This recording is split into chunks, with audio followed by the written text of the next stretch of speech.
And we are live. Welcome to the Political Orphans. My name is Nico, and I am your in-house conservative. To my left is Rob Ambrose, our token lefty, and together we review what's trending in the news. Our goal is simple. We want to show you that it is possible for the left and the right to get along. And if we don't, guess what? We're capable of having discussions like normal human beings, because never forget, common sense has no political affiliations. What's going on, brother? Hey, brother, what's happening? I had a bit of an emotional roller coaster yesterday with our guest, but it all worked out. If you guys if you guys tuned in for that, because I know we promoted a little bit. Good call. We did have Billboard Chris on the show yesterday, but X went down for a lot of people, us included, so we couldn't actually go live. We did film it.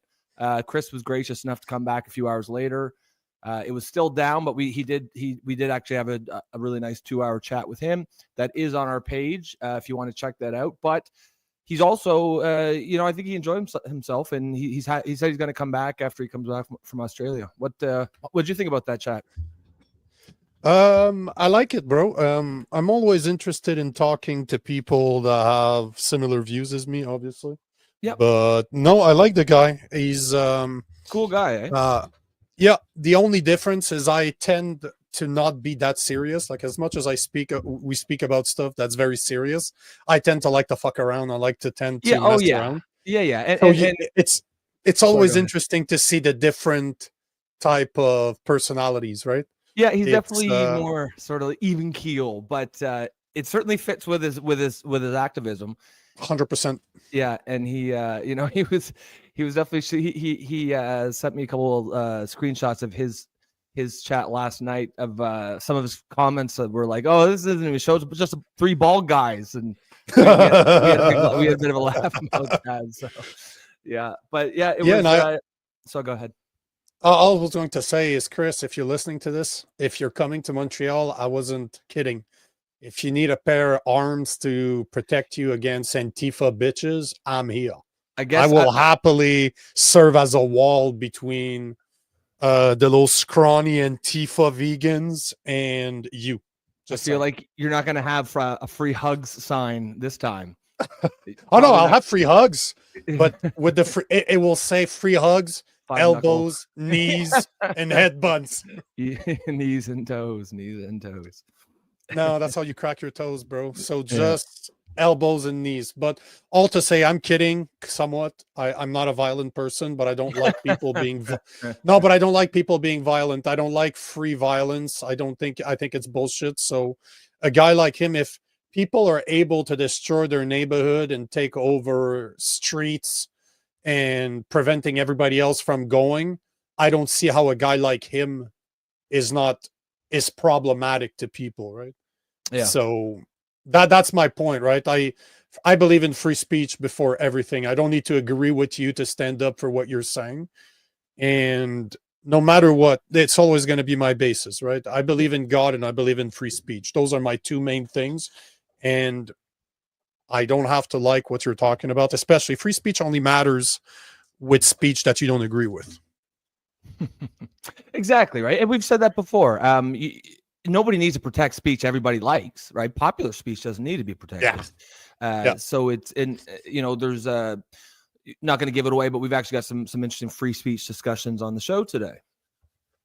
Well, we'll start by that question, because to me, one of the videos I'm going to show kind of alludes to that. It's interesting because we're still at the beginning of this story, like the story about Mahmoud Khalil. And one of the things, I got a video about this that I found, I think it was MSNBC. It was either MSNBC or CBS that was talking about this. And they mentioned that the reason why he's been arrested had something to do with antisemitism or hate on Jew people. And that, I don't know if that's quite true yet, because I don't even think they provided. And that's a bit of my point, right? This is where I'm going with this, which is why the question at the bottom is, do you think that Trump should be able to deport people based on anti-Semitism? And to me, it's a slippery slope. So let's not. I want to show you the videos Yeah, first, but it we'll is, do that. man. It's if that's true, because I'm not saying that it is true. All we know right now, we don't have enough information right Yeah. now as per why ICE arrested him. We don't. We know why they arrested him, as in they arrested him because of the protests, the Yeah. the for Palestine or anti-Israel At protests. Columbia However, University. exactly. But all I'm gonna say, as a proponent of free speech, I'm not tribal in my political parties. I don't endorse any political parties whatsoever. Never will. I would, if I ever am in politics, it'd be as an independent. It would just be me, my values, and what I believe in. But that being said, I'm very curious to see what you guys think about It's an interesting anti-Semitism. discussion. It's It's hate speech. It's hate Yeah. speech, and it's a fucking slippery slope, because who It's gets got- to define what hate speech is? Yeah, it's got a lot of angles that I think actually just make it a really perfect story to sort Yeah. of talk on this show about, because there's a lot of different ways you can take it and look at it. I feel like Jason's going to be interested in this topic too. You feel? You and I your feel like fucking it. feelings. You and your fucking feelings. Oh, always Jesus. always in my Jesus. feelings. This All is how I right. feel.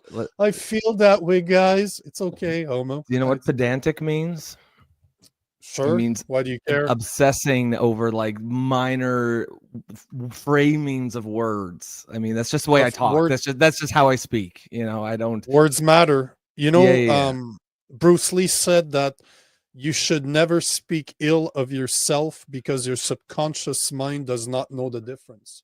So words matter. Always talk about yourself in the positive. So I'm very stringent on words. Like I always make sure I use the proper ones, and if I don't, I will correct myself, because feelings means that it's not based on facts. It's based on how you feel. I'm not saying that it's incorrect, because if you're talking about personal experience, it's good, but it's hard for you to win a debate based on feelings when you're going to be debating somebody that's based on facts. Yeah. No, I agree with you, but I'm just saying these are just my speech. And I'm just going to chirp you, but I'm just going to chirp you and chirp. That's what it boils down to. The real reason is not because Yeah. I care, really. It's just that I know it bothers you, so I say it. I'm like a child, funny, right? Because when if I get a reaction out of you, I'll continue poking and poking. I'm a child. A habitual line stepper. 100%, and I'm stepping that shit. Yeah, I'm stepping it. Boop, boop. Yep. Yeah. Once I find it, just go back to the well boop, again and again. Boop, boop. It is funny because now that since we've been doing the show, obviously I watch myself talk in Annoying, a lot of ways, ways I never have before, and I'm like, you just notice so many things about your speech pattern. You're like, for fuck's sakes, stop saying like all the time, and stuff like that. Yep. But I guess it's good to see that, because then you can actually, if you're aware of it, like you can kind of start to make those changes. But it takes a little while to get out of those habits. It's not fun. To this day, I've been doing it for 4 years. I still dislike hearing my voice. I know it's weird, right? I'm used to it, yeah. But every time I try to get rid of a filler word, you know what a filler word is? Like or kind of thing? Yeah. That's the only thing that I appreciate about most people. Most people are, because they're not aware that they're doing it. And this is one of the things that most politicians are very good at avoiding. Yeah. And I studied a lot of politicians. As much as I dislike Obama, he is a phenomenal orator. Same with Bill Clinton. I got to see Bill Clinton live years ago, and that's probably a dick I would have sucked. Although I don't agree. I really don't agree with his politics. That's your one dick, or I guess French guys get a couple dicks, right? It's only the Anglos that just get one. Not gay if you're French. No, it is what it is, right? It's just friends being French, Frenchies being Frenchies. So Jason's already going at it. So we'll go through a couple of comments. Hey, what's going on, brother? By the way, Jason, what's going on? Yes. No one wants a free hug from Khabib. You know who Khabib is, right? He's one of the best fighters. That I think he fought at 155. He might in the UFC, either 155, 145. Do you look like him? No, it's just that nobody wants to be hugged by a Okay. wrestler. Like he's Oh, one I of see what you're those saying. Yeah. Russian wrestlers. He was unstoppable. Not very good striking. His striking was garbage, but he'd take you to the ground and fucking jerk you off for literally 5 rounds. So yeah, Hey, but he's how's right. his No, fighting ability though? oh, he's a hugger, but he's a wrestler. So Jason's also saying that the answer is no. I would imagine that's Yeah. regarding the question that I asked. He's saying that the answer is no. In the US, hate speech is protected. Even the ALCU went to the Supreme Court to defend Nazi free speech. As long as you are not violent, this is the American way. And I cannot agree with you more, man. I cannot agree with you more. But that is, and you know, this is going to be interesting to see how it develops, because I would imagine that ICE is not gonna release him. They're gonna try to explain why they did it. Mm-hmm. And I could see them going down that path, saying he said those and they led to violent protests, because Yeah, that's a slippery they slope. did I get that. they did become, they weren't, they some of them were non-violent protests, they were peaceful, but some of them weren't. And if I'm not mistaken, Colombia, at one point they did destroy some of Colombia's properties. I'm pretty sure it was there. Don't quote me on this, but I am pretty sure that some of the Free Palestine protests that took care of Colombia ended up breaking into buildings that belong to Colombia. So at the same time, I agree. I totally agree that free speech should be protected no matter what. But where do you draw the line? And this is the problem. This is the slippery slope that kind of scares the shit out of me, because let's say you look at what's going on in Canada. Although we don't have free speech, now that Mark Carney has been elected, that guy's a break. He already spoke in the past to cancel X, cancel other social media platforms. So you know that he is not a proponent of free speech. So what does that mean for us that's talking about this? And when I go back to Canada, I want to start being extremely vocal about Canadian politics. So, you know, we're going to talk about this today, because I want to talk about something that actually Jason sent me. We're going to call it debanking, which, if you don't know what it is, I got to tell you, this is an intro to debanking, because I've watched so much video this morning, and god damn, there's a lot of information about this. But it is, man, well, okay, you know what? I'll show what Jason is showing you here, because he's basically going along what I'm saying. So the line is drawn when you commit a crime. Vandalism is a crime. Breaking and entering is a crime. Assault is a crime. And as part of those Free Palestine protests, I've seen the three of them. I've seen violence against Jews. I've seen breaking and entering, and I've seen vandalism. So this is the thing, right? And we're not talking about an American either. Let's make that very clear. That guy is here. Well, that's is here on a green card. He's that's not an American. So Yeah. does free speech apply to a non-American? That's another fucking question that we would have to have a free speech lawyer to confirm it to us. But I don't know that it does or it doesn't. Yeah, exactly. So that's kind of the addendum I wanted to add on to that. Like, because I agree with everything Jason says here for sure for citizens. However, and I would also agree, green card members, I don't think he should be charged with a crime. However, he's a guest in the country. We're not talking about charging with a crime.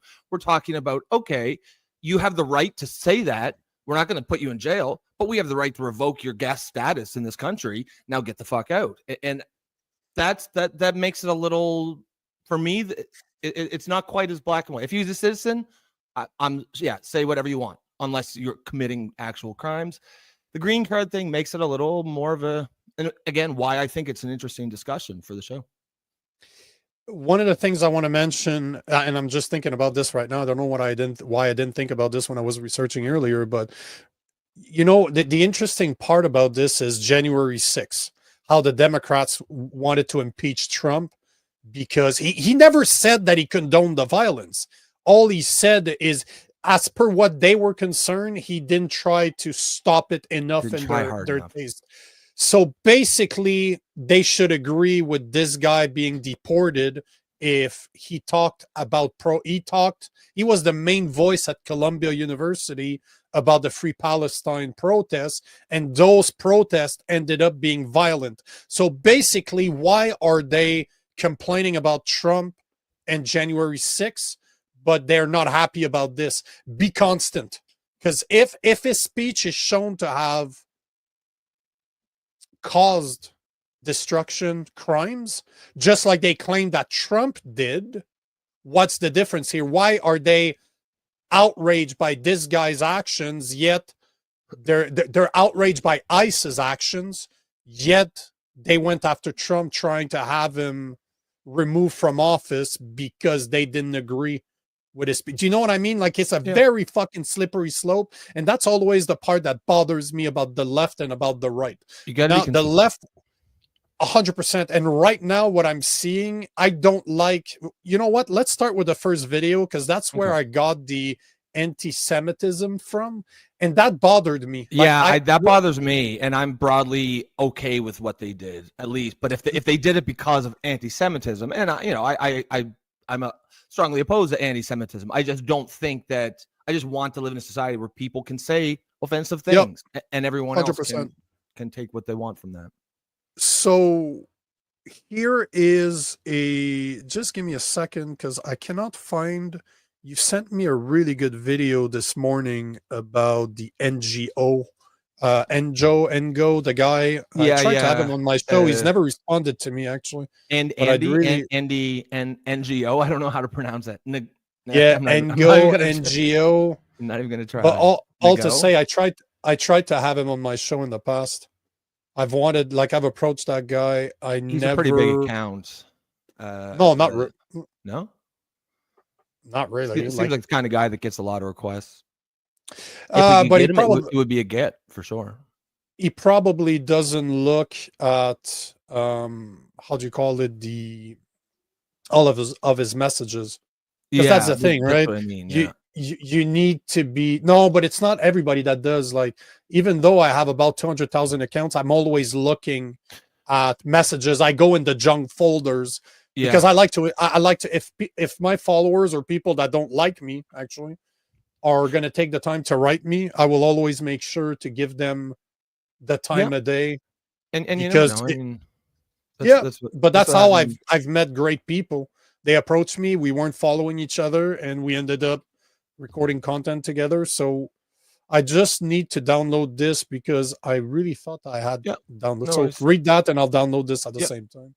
Yeah, all good. So Jason says, gotta love the word insurrection. Imagine that, a bunch of 2A gun nuts plan to storm the Capitol and forget their guns. And what no one is repeating, Trump was never charged. Jason's got to have the most confusing political takes. If you look at if you look through the perspective of the right left spectrum, you just can't place him anywhere. Nope. Well, you can place him one place. One thing that I gotta give him, he's very, very common ground. He's very common sense. Oh yeah, for sure. That's why Jason and I get along, because he is very common sense. And what I like is that you can see he's got his values, and then he just applies them to situations. He doesn't just. And I think it's interesting when you have people like that who sort of will take some things from the left, some things from the right, because it suggests that they have their own sort of values or ethics or moral code, and they just apply it. Whereas a lot of people just seem to be like tribal, right? I'm on the left. This is what the left believes. This is what I believe, or vice versa. And we are in the mess in which we find ourselves right now because of tribalism. Absolutely. Because there's not enough people like me on the right that are going to call what Trump is doing. And then there's not enough people on the left that will call what the left is doing. Because it's easy for me to call out the left, right?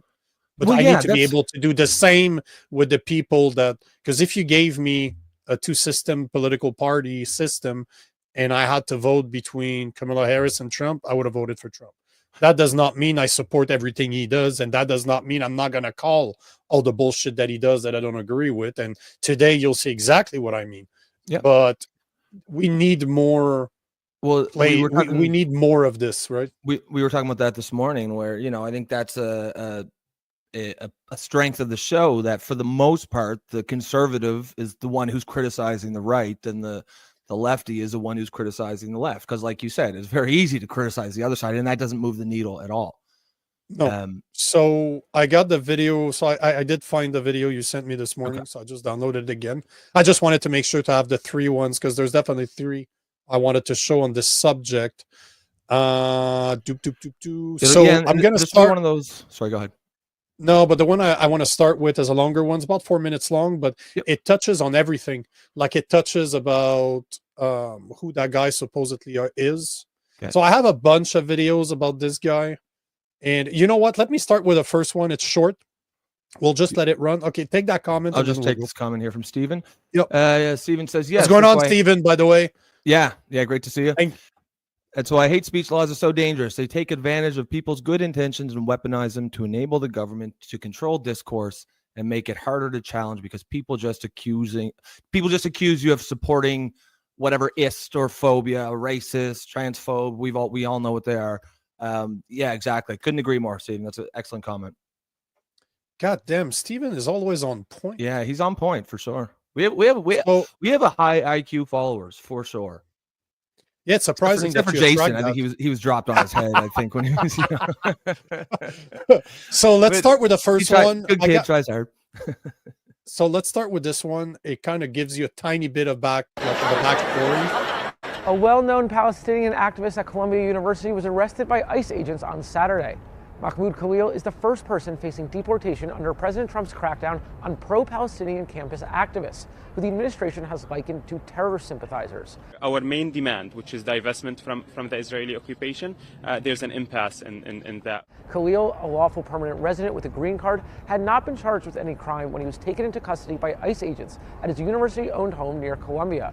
Agents initially claimed to be acting on a State Department order to revoke his student visa. But when informed by Khalil's attorney that he was a permanent resident with a green card, they said they would revoke that documentation instead. The ICE agents also threatened to arrest his wife, an American citizen who was 8 months pregnant, according to Khalil's attorney. Khalil and other student leaders have rejected claims of anti-Semitism, saying they are part of a broader anti-war movement that also counts Jewish students and groups among its members. He's currently being held in a Louisiana detention center with no clear timeline for a hearing. Khalil was one of the most visible activists in last year's protests, serving as a negotiator for students who erected a tent encampment on campus. Pro-Israel activists in recent weeks have called on the Trump administration to begin deportations against him and other protesters, who they say fueled a climate of anti-Semitism on campus. So, as you guys, I don't know if you guys have noticed this, but I always try to find videos on both sides of the spectrum, like to find what the left is saying, what the right is saying. Obviously, now they're just appeasing to the feelings like they had. A lot of the stuff is based on nothing about what they said. And did you see how they never mentioned that Columbia protests were violent at a certain point? So yeah. I always love how that works, right? It was the guy's hair is so greasy as fuck that the wind's not even moving it. Did you notice that? Hygiene the guy that was speaking, no, but the AP News speaker, all over the place. That we're not big on hygiene, though. These people on the far left. I mean, a few things sort of stood out to me. Like one was the part where it's kind of what I was saying a few minutes ago. He's a guest. He's got a green card. There are just rules that are going to apply. When my 16-year-old son comes over and he puts his feet up on his dirty feet on the coffee table, I might say, get your feet off the coffee table, but I don't say get out of the house. If I had a guest in my house who came in and did the same thing, I might revoke my invitation into the house. You're a citizen. You belong here. You're going to get certain privileges that you don't if you're a guest. And the thing that stood out to me was how he's the most high-profile protester. Well, yeah, I mean, maybe that was a bad idea. Maybe if you're a guest in someone's house, you shouldn't go around stirring up shit. No, it's not illegal, for sure. And I would be the first to take to the streets or what have you if he was arrested. But they have every right to take away rescind his welcome in the country. And once that happens, I mean, it's not about charging him with a crime. It's you're no longer welcome here. Get the fuck out. So one of the things I wanted to see is, and that's what I'm looking at right now, is just, man, this is so hard to find when this happens because now it's breaking up. It's breaking out everywhere, right? Everybody's talking about Mahmoud Khalil. Yeah. So I can't, all the posts are not going back to, see, there you go. Colombia's violence against protesters. So basically what they're saying is that there were violence, but everybody's accusing the police to be violent. But I remember that these people are liars too. No, but it's important to keep that in mind. hold on, but this is what I was looking at. There you go. Okay. So it was at Columbia University where there was a pro-Palestine protest that actually occupied. See, I love how they're saying that. There was a let me read what Reuters was saying, which is very left-leaning, right? After the arrest of pro-Palestine students, protesters occupying a Columbia University building last month. Fuck you. They went in, they really destroyed the windows, they destroyed the door, they broke into that building. So it's exactly where I thought. So basically, remember this, guys. If this is the main, and even the left is saying that, it is the main voice for Columbia University. So basically, ICE will be able to make the case that what he said led to violence because there was violence on campus. And I remember that Mayor Adams, which is a massive leftist back then, actually sent the police to say, hey, we need to stop this shit. Yeah. And they found anti-Semitism flyers. They were talking against the Jews. Now, I'm not saying that that's okay. Don't get me wrong. I'm just saying, I'm just stating what happens. But it's funny because AP News is not mentioning any of this. And even that article from Reuters is basically New York City said no injuries at Columbia arrest. Students' medical records says otherwise. You see how those fuckers are always spinning this shit? They're never going to call pushing the narrative. They will always protect the left-wing narrative. And that's something as 100%. a liberal, as a lefty, I've had my eyes opened in the last couple of years too. And once you see it, you can't unsee it, right? No. Just to get a couple of these comments. Oh, you got it? Yeah. Yep. Okay. Yeah. Steven, before we play the next video, because the next video is 4 minutes long, but it talks in a lot more detail. I just wanted to present to people who that guy was. Nothing turns you based like living in Ontario. Yeah. Well, I've lived there for years, so I feel you, man. Joe, what's going on? Joe Stradamus. Yeah, what's going on? Suburb of Toronto. I think he's commenting on Stevens. He's just going, yeah. What's cool is this? Because if this is Columbia, I thought they already divested. They did, but that is not. That shows that they don't actually. If their demands are met, they'll just make more. It's not about their demands; it's about power for these people. Jason's also saying that his profile has a track record of having university divest in investment and funding from Israel. Dartmouth and other universities have already done it. This man is an enemy of AIPAC or APAC. That can be true for sure. And that doesn't, like one thing I think that I haven't heard too much of, but is also relevant is the Patriot Act explicitly gave the president permission to strip green cards of any foreigners coming in and providing support to terrorist organizations. So I guess there's a little bit of a dicey thing. You could say, well, he wasn't supporting Hamas. He was supporting Palestine. But if he said or did anything in support of Hamas, that's it. Get the fuck out, because Hamas is officially designated as a terrorist organization. So that's another. But even more than that, it's if the left is going to be attacking Donald Trump for January 6th when he had no parts of it because he wasn't didn't try to, he didn't do enough as per their opinion. If that guy, even right now as we speak, he was the main guy at Columbia University and they were crimes committed as part of their protests. So right then and there, brother, bye-bye. So agree with it or not, bro, be constant. Don't fucking play that game because you either hold leaders accountable or you 100%. So let's play the next one because the comments are going, man, I fucking love you guys' comment. Thank you for commenting that much. So let me play the next one. No, we'll play this one because I guarantee you they're gonna have more after this. So So let's see that. Blocked the deportation of a Palestinian activist and Columbia University graduate who was arrested by federal immigration agents in New York Saturday. Attorneys representing Mahmoud Khalil have filed a motion as well to transfer him back to New York after he was sent to an ICE processing center in Louisiana. The Department of Homeland Security says Khalil was arrested for violating President Trump's executive order banning anti-Semitism. Khalil, who helped lead. See the face that you made? The face that you made there is the same. Up to now, I'm like, yeah, okay, makes sense. Yeah. Yeah. Now, you know what? If you're going to deport somebody, send him through Louisiana if he comes from New York. I wish it just that said to me, foreigners can't agitate in our country, right? Like, we're not going to arrest But- you. We're not going to disappear you in the middle of the night, but we will rescind your welcome in this country. I mean, I don't have any issues with that. Free speech doesn't mean consequence-free speech. nope, you're absolutely right. But I'm going to replay that part because that's the part that kind of, and I don't know if this is true. It's still CBS after all. Yeah. But I'm going to keep an eye on this one, just like, because I want to talk about Derek Chauvin, the guy that air quote killed George Floyd. This is something I've been speaking about for years. Ever since it happened, I've been speaking about it. And this is one of those that I will follow every day to see if there's an update. But this part I don't like. I hope it's just CBS talking shit because they don't know, because I did not find that anywhere else. But if it's true, I don't like it. President Trump's executive order banning anti-Semitism.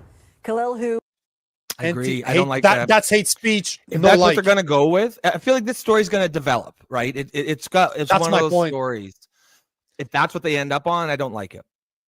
You and I both, bro. Who helped lead pro-Palestinian protest at Columbia last year, has not been formally charged with a crime and is a permanent resident with a green card.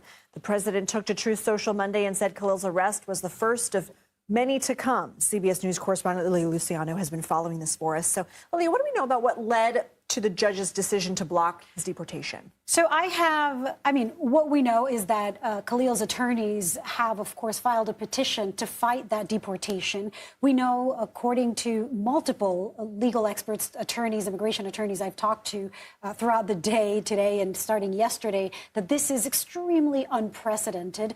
The government has not provided evidence that Khalil was in any way cooperating, working with Hamas, and I have not seen any statement that the government is alleging that he made in support of Hamas. Even I've talked to multiple students, faculty members who are all very concerned about this being a violation of freedom of speech. There is certainly, I spent the day today in Columbia at Columbia University, there's certainly a chilling effect.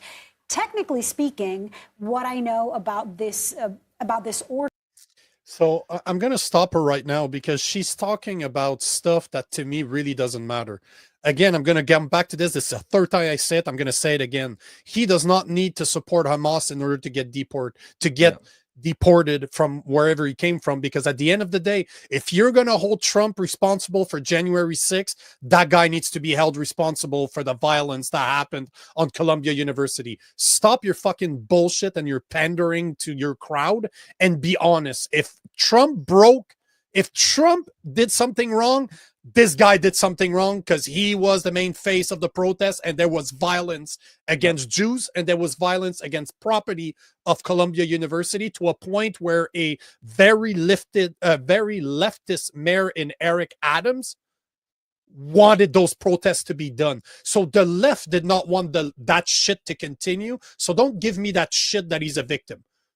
Like, should this go to court? Yes, and I'd love to see it. You know why? Because that's gonna strike fear in some of the people that think that they can go around and destroy property there and not have any consequences for their actions. Because there's been a lot of protests under Biden/Harris, like in Minnesota, where they fucking destroyed entire neighborhoods, where they took over a block. Do you remember that when BLM/Free Palestine took over a fucking city block? Exactly. We were all locked down. That was okay. So this to me, if that's the case, if this is what happened, you know what, bro? Sorry, not sorry. But this cannot be on the basis of hate speech. No. That I'm not okay with. That is something that I don't, fuck that shit. That guy can say whatever the fuck he wants, but maybe I'm wrong, because if he is on a green card, does free speech even apply to him?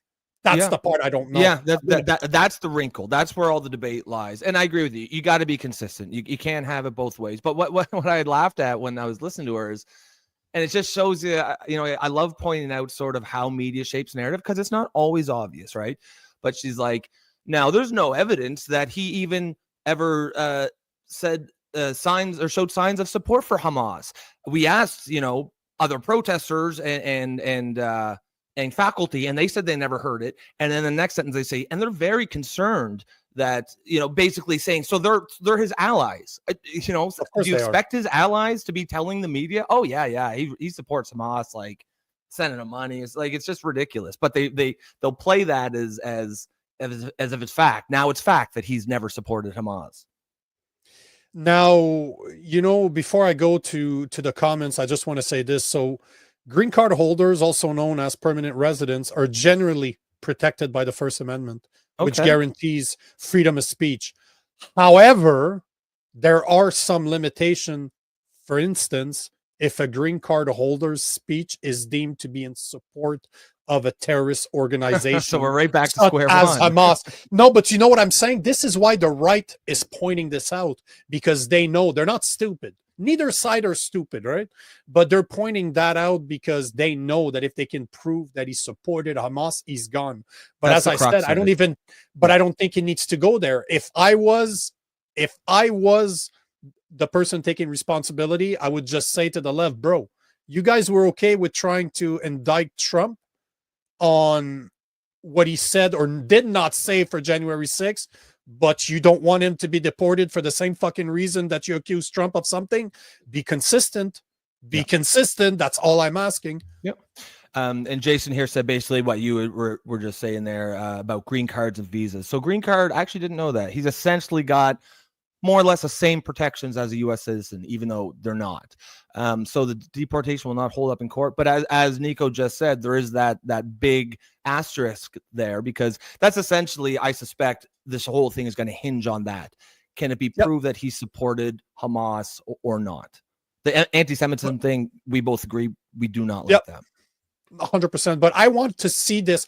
I don't want to say that I'm happy that it got blocked, but I'm kind of happy that it got blocked, because we're going to get to see this go to court. I want to see what are the reasons that ICE and the government will use. Well, that's the process, to right? Try to but I'm very interested because for years I got censored by the left, still am right now. But the point is, for years I got censored because of hate speech. And in Canada, hate speech is a thing. You can go to prison for hate speech. But now the US has to face their own hypocrisy. Yeah. And this is why I'm very interested in seeing, will the right try to use the same tools that the left has used on them for years, or will they follow the Constitution and do what's right and just go by the rule of law, not by public opinions or revenge? I don't want to see revenge for the past 4 years. As much as it's easy to want to have revenge on the people that fucked you for years, this is not what it's supposed to be. It should not be about revenge. If indeed, yeah, but that I'm not okay with. This is child play. I don't want to go down that road. But at the same time, the left is very good at kind of making it all about feelings and kind of hiding the agenda. Like, none of the 2 videos you've seen have actually mentioned that he was the head of a movement that had become violent. Well, that's how the fake news is not just what the media reports, but it's also what they don't report, right? What they choose, what they avoid. So let's get at some of these comments, because we're getting a bit of a backlog. Joe Stradamus: anyone notice a parallel between how anti-Semitism opportunistically hijacks legitimate criticisms of policies of a far-right dictator in the Middle East, and how the trans cult hijacked legitimate concerns of normal LGBT folks? I think legitimate of a far-right. So I assume you're talking about anti-Semitism opportunistically hijacks criticism of Netanyahu, and how the trans cult. Yeah, I mean, I think they're all taking the same page out of the same playbook. Whatever side or angle or issue you want to apply it to, it's all the same. If usually if you're in the wrong, you don't want debate. You want to shut it down however you can, and you do that by inserting identity politics into it, by bad faith accusations of transphobia, anti-Semitism. Go ahead. It's always the same thing, right? The woke. There's such a thing as the woke right. Yeah, we're gonna call them differently. And at the same time, they might not have the same ideologies, but they use the same tactics in order to press what they believe is important. And I'm not saying that Netanyahu is a terrorist or he's a dictator. I'm not saying that. I don't give a fuck personally what goes on in Palestine, Gaza, Ukraine. To me, fucking shut that shit down. Does not impact me in the slightest on my day-to-day base. And I don't say I don't give a fuck. Like, I don't. It's not right that people are dying. Yeah, it doesn't affect. But you. it. I get what you're saying. On the day-to-day, I'm not an expert in it, Yep. nor do I want to be. I'd rather take care of our own before we get involved in other people's bullshit. But all to say that if you meant that the tactics from the far right and the far left are the same, but their ideology are different, I totally agree with you. Yeah, and that's the important thing, and that's what, you know, Nico and I will talk about the woke right, and that's what we mean. We obviously the issues are different. It's the tactics that we're talking about. Stephen, yeah, gay people, women, and Jews are the perpetual pawns, always thrown in the trash when convenient. And 100%. You know, we talk a lot about like the hierarchy of oppression in the woke worldview, and you've got the sacred cows at the top, right? You've got trans, Muslims, that kind of thing. They can never be wrong. Women, Jews, gay people, they're kind of in the middle, where sometimes they'll be useful and and other times they'll be thrown under the bus. It just depends on how high the ranking of the opponent is. But yeah, it is convenient. And it's very, very much how the left operates. Jason, yeah, Semite. A member of any of the people who speak, or he's given a description or a definition of the word Semite, a member of any of the peoples who speak a Semitic language, including the Jews and Arabs. Leave it to the Demo Crips and Rebloodlikins to hijack yet another term. And he's wokeism, also referring wokeism, Jason, wokeism, wokeism. Yeah, it's because every time we use that, he's like, "That's not what it means, bro. It's what it means." Woke. Yeah, it's what it means. Khalil has a green card. Oh, we already did that one. Jason agrees with you, Nico. What the media tells you and what you say under oath in court are two different things. Forget Trump for a minute. Trump was never even charged with insurrection. My argument is that we determined that Nazis have a right to protest, and we have. Can they not do the same outside of breaking the law? Yeah, 100%. I couldn't agree more. All I'm saying is those protests, the Free Palestine protests, a lot of the BLM protests, a lot of the Antifa protests became violent, yet those people were never really held accountable for their actions. And not only did they protest, they did it in states and cities during lockdown, man, where they weren't allowed to be 6 feet from each other. And not only that, but you had fucking politicians from the left that were part of those same protests. And they literally said... The same assholes that put the lockdowns in place didn't respect them. Like, talk about discrediting yourself. I can remember, in all seriousness, back then they said, "Well, it's okay because racism is a public health crisis too." Well, maybe, but like compared to a virus, like we're talking about a fucking actual real thing here, a virus, and that you just it became so clear then in that moment that. You know, they'll use these things when it suits them and throw them away when it doesn't. And that's always my problem. Completely, always my problem. Always will be. If you're gonna say something, 100%. Now, we could not leave this issue without presenting a Scott Jennings video on this. Yes. And it was said by the lefty of this show. It wasn't even me. But I'm very happy that Rob sent this to me. So I'm starting to like Scott too. I do like Scott. I like what he does. He's always the conservative guy on their panel, and he always goes against emotions. Did you notice? He's always he provokes. He provokes. Oh yeah, no issue. Yeah.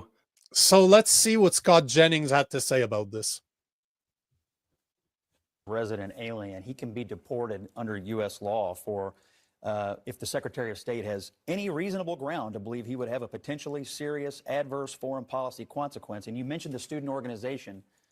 The student organization put out... let me finish. But before you move on, because I think that's a really important point, right?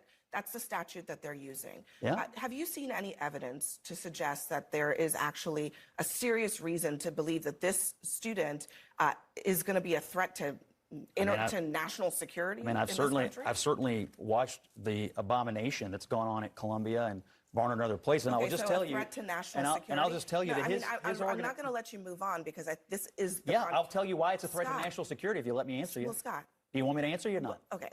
His organization says we are dedicated fighting for the total eradication of Western civilization. He's not a citizen. He doesn't need to be here. You just described him having viewpoints that you disagree with.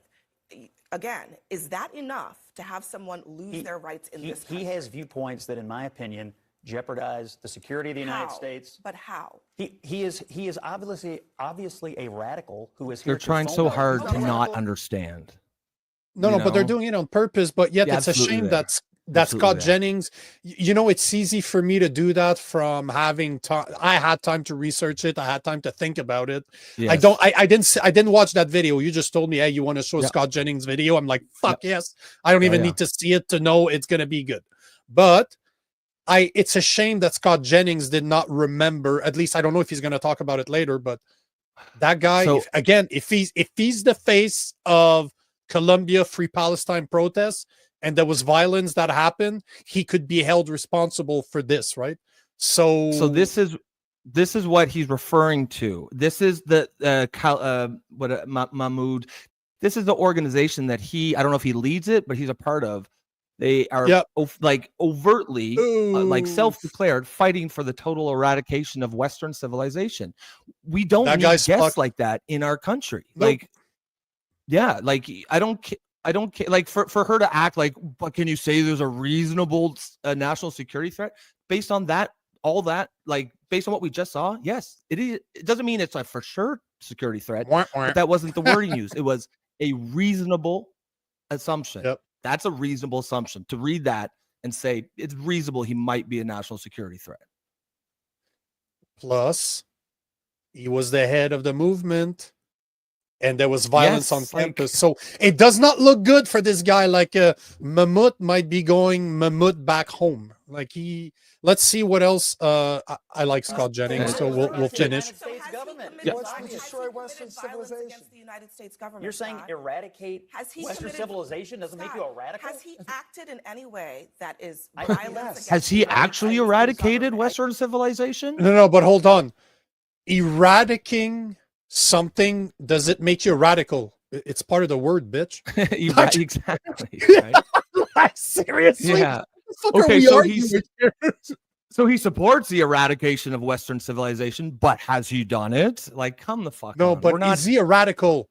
It's in the word. Like, I think these protests and the violence they have fomented and the intimidation and fear against the Jewish kids on these campuses is absolutely an act of insurrection against the United States. I don't think the American speech, Scott.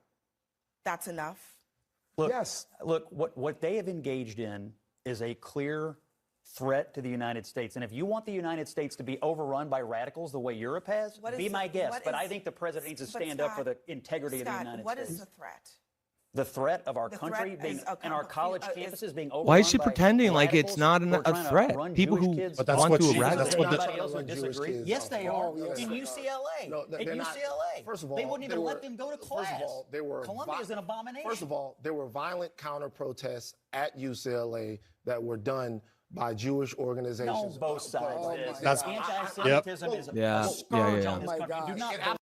So you know what? I'm going to stop it right here because this is just going to turn into a left versus right. And it's easy for 5 people to gang up on Scott Jennings and none of them ever let him speak properly because every time they do, they look fucking retarded.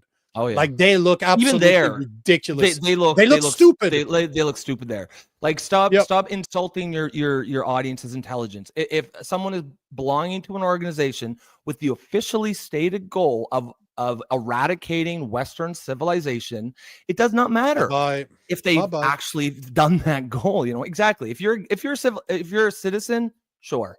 You know, like that's your right. If you're a guest in the country, sorry, like you probably shouldn't be doing those things. So people are talking to each other. I love it. I love when people are talking. You people, Jason, you people. You people. So Jason's saying people conflate criticism of Israel with criticism of Jews. By Israel's 100%. own admission, there are not a one religion state. So it is not anti-Semitism to criticize Israel. And I agree. You can't conflate criticizing Israel's policies as a country with anti-Semitism, and some people do that, like intentionally. That's bad faith. Like people on the right will often, and they know what they're doing, and it's wrong. I don't underestimate people. I think people are a lot smarter than we want to believe, so they know what they're doing. So Joe's saying yup, so I guess he agrees with Jason. BLM is a joke. As a black man, I speak for many when I say that the idea was noble and all they did was hurt the cause. Couldn't agree with. They hurt the cause and made a shit ton of money too. Don't forget that. That's the story of almost all progressive movements right now, though. You know, they were all necessary at one point. Scott be knocking people F the fuck out 5-on-1, and he even still when doesn't they were give a attacking him there, he still came out looking better.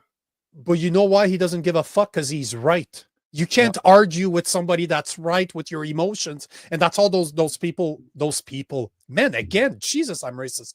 Those people are doing because they were a black. They were a black guy and a black woman. That's what I'm saying. But I mean, yeah, that's just that's funny though. Yep. You want to read that? Yeah, projecto ad absurdum. It's Latin, I believe. It's just like the projection of the absurd, and you can correct me. That's exactly what I think you're bang on, because that's what I'm pretty sure that's what it means. Yeah. Jason, what was the source on that quote? I'm not. It's from his organization's like official sort of manifesto or what have you. It's called CUA. I don't know what that is. CUAPAR. Is that a union or something? The divest, whatever that is.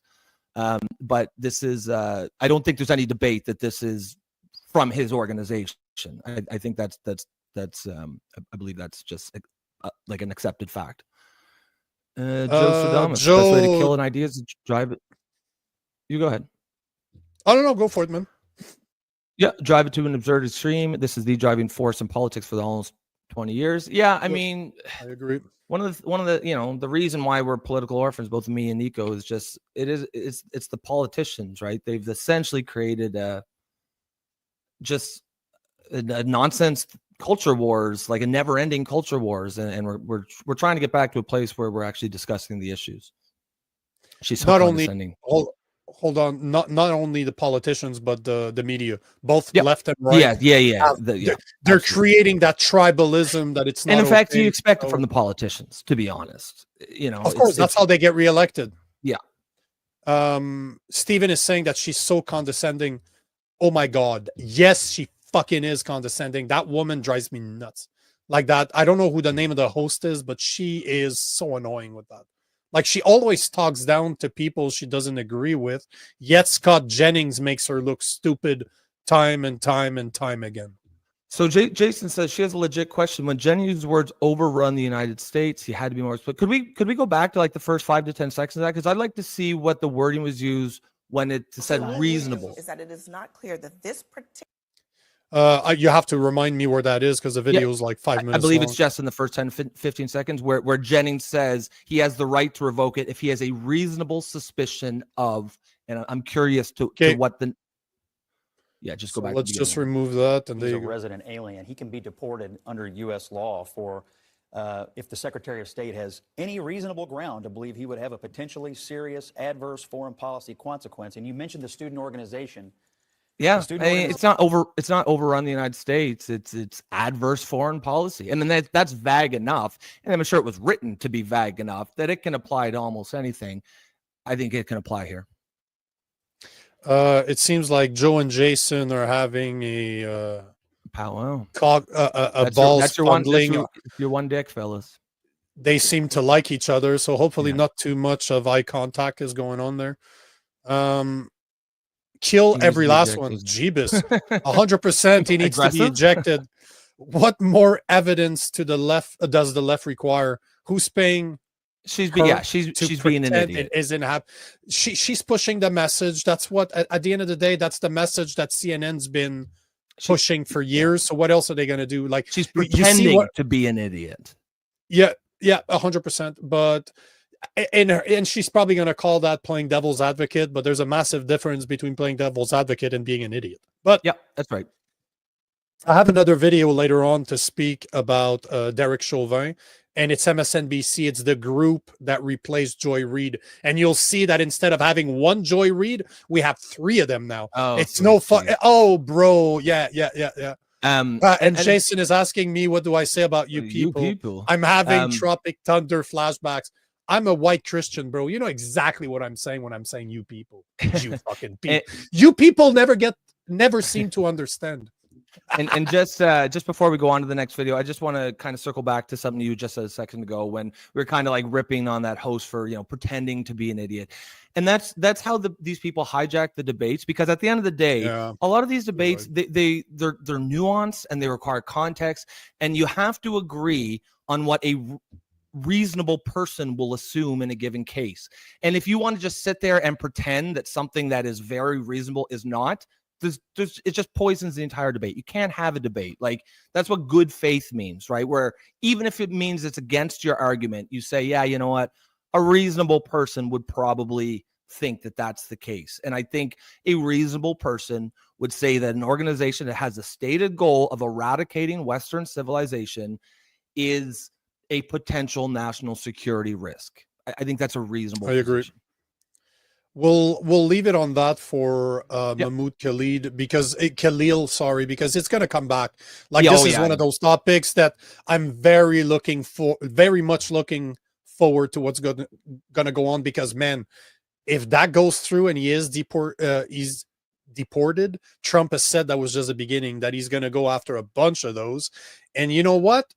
If under the law it is legit what they're doing, which right now it seems like it is, that to me is about time. If they can prove what he did, if he does have that type of speech, because, man, there's a lot of protesters during the Free Palestine movement that were calling from the river to the sea.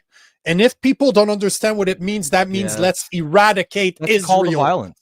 That is this right there, you're talking. And if we agree that Israel is not a one religious state, meaning that they're not just Jews that lives in Israel, that means that there's Muslims, there's Christians, there's Jews, there's people. So you're literally asking to remove a whole country, not based on their religion, but based on where they're located, bro. Like, and now I don't even think that chant really refers to moving them. I think it just refers to killing it's them. Eradicating them. It's removing them. And I've heard that speech in that context. Yes. I've heard that speech in the US. I've heard that speech last when I was in Montreal. People were asking for river to the sea. And I'm just like, can you imagine if I went as a white guy, let's kill all black people. Let's remove them from whatever place. You know what? There's a lot of black guys in Alabama. Fuck it. From the Great Lakes to the Atlantic, right? From Louisiana to Georgia. Yeah, everyone's that's gone. That's what our speech is now. A bunch of white guys from Louisiana to Georgia, from Louisiana to Georgia. That's right. It makes no sense, but because it's them, because they're students, because they're talking about something that's going on overseas, and we don't have the right to question them, it's okay. But you're literally asking to eradicate people, and it's not even. Again, if it's not anti-Semitism to speak against Israel, not Jewish people, Israel, because it is not a one-state religion, that means that calling for eradication, you're not even talking about Jews at this point. You're talking about Muslims, Christians, and Jews. So, listen, I think it's going to be very fucking interesting. I believe it's like 15 or 20% is Arabs in Israel. They're Israeli Arabs. And interestingly, the vast majority of them are strong Israel supporters. So, I mean, you know, it's funny. Israel is one of the only place where those three religions live in the same area, the same country. Isn't that crazy? They actually seem to get along. Because I got friends that come from Israel that they were raised, they spent most of their lives there. And as much as they're Israeli, they're Jews. Yeah, they didn't care that I was a Christian. They didn't care that there's Muslim. Like, they wouldn't care if you were. They wouldn't care if you were gay. They wouldn't care if you were whatever. It's so crazy how the woke left hates Israel, and they love all the places that hate gays, that will throw homosexuals off of buildings, that have misogynistic laws baked into them. Like Israel's the only country in that area that actually has laws that would be in agreement with a lot of the woke values, and yet they hate it. It's the weirdest thing.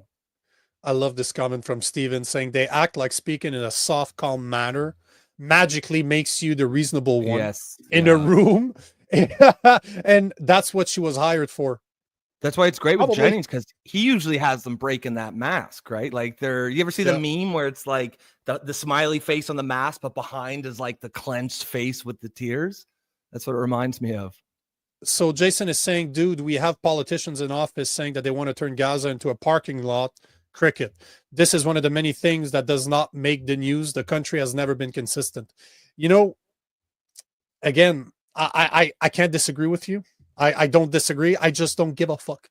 As bad as this sounds, I just no, but I don't care. At the end of the day, it's not caring is a bad word. I'm sorry. I think we should more normalize just saying I just don't give a shit. Like, not that you don't care about the people, but like it's just not an important issue. You know what I mean? Because not everything is an important issue to every person. Like I said, like I had a post go viral last week where all I said, the fact that I don't stand up with Israel does not mean I support Russia. I just care about North America more than I do. You mean Ukraine? What goes on overseas? What did I say? You said Israel, but you meant Ukraine. Oh, yeah. But at the same time, no, but the same is because I was going to say the same thing with Israel and Gaza. The fact that I don't stand for Gaza doesn't mean that I automatically support Israel. You just don't give a shit. I just don't care because it doesn't change my life on a day-to-day basis. And I see my countrymen and my fellow Americans in the US when I'm here suffer. This to me matters more than what goes on overseas. Stop fucking funding other people's war. I just don't give a fuck. Personally, I don't care. Not my problem. Joe's saying, can we agree that there will be no peace until we Nico, what's your take on this? What? He wants all religions treated as the mental illness that they are.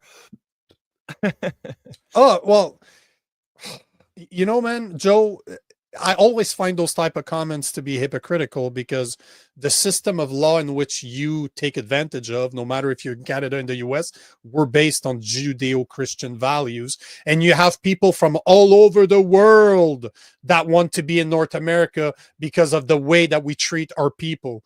And just so you know, man, there's studies that came out of Montreal that were showing that the less Christian there is in a society. I'm talking about North America here. I'm not talking about across the world, just to be specific, but they can see the correlation between less and less Christian since the 70s in Canada and the amount of time and money that people spend helping others. The more Christian there is, the more people help each other because this is a value that is pushed by Christianity. So the thing is that I get what you're saying, but at the end of the day, it's easy for you to say that in a country where you're taking advantage or you were lucky enough to live in or to, and where not only can you say it, but the point is that our system of law in North America is based on Judeo-Christian values.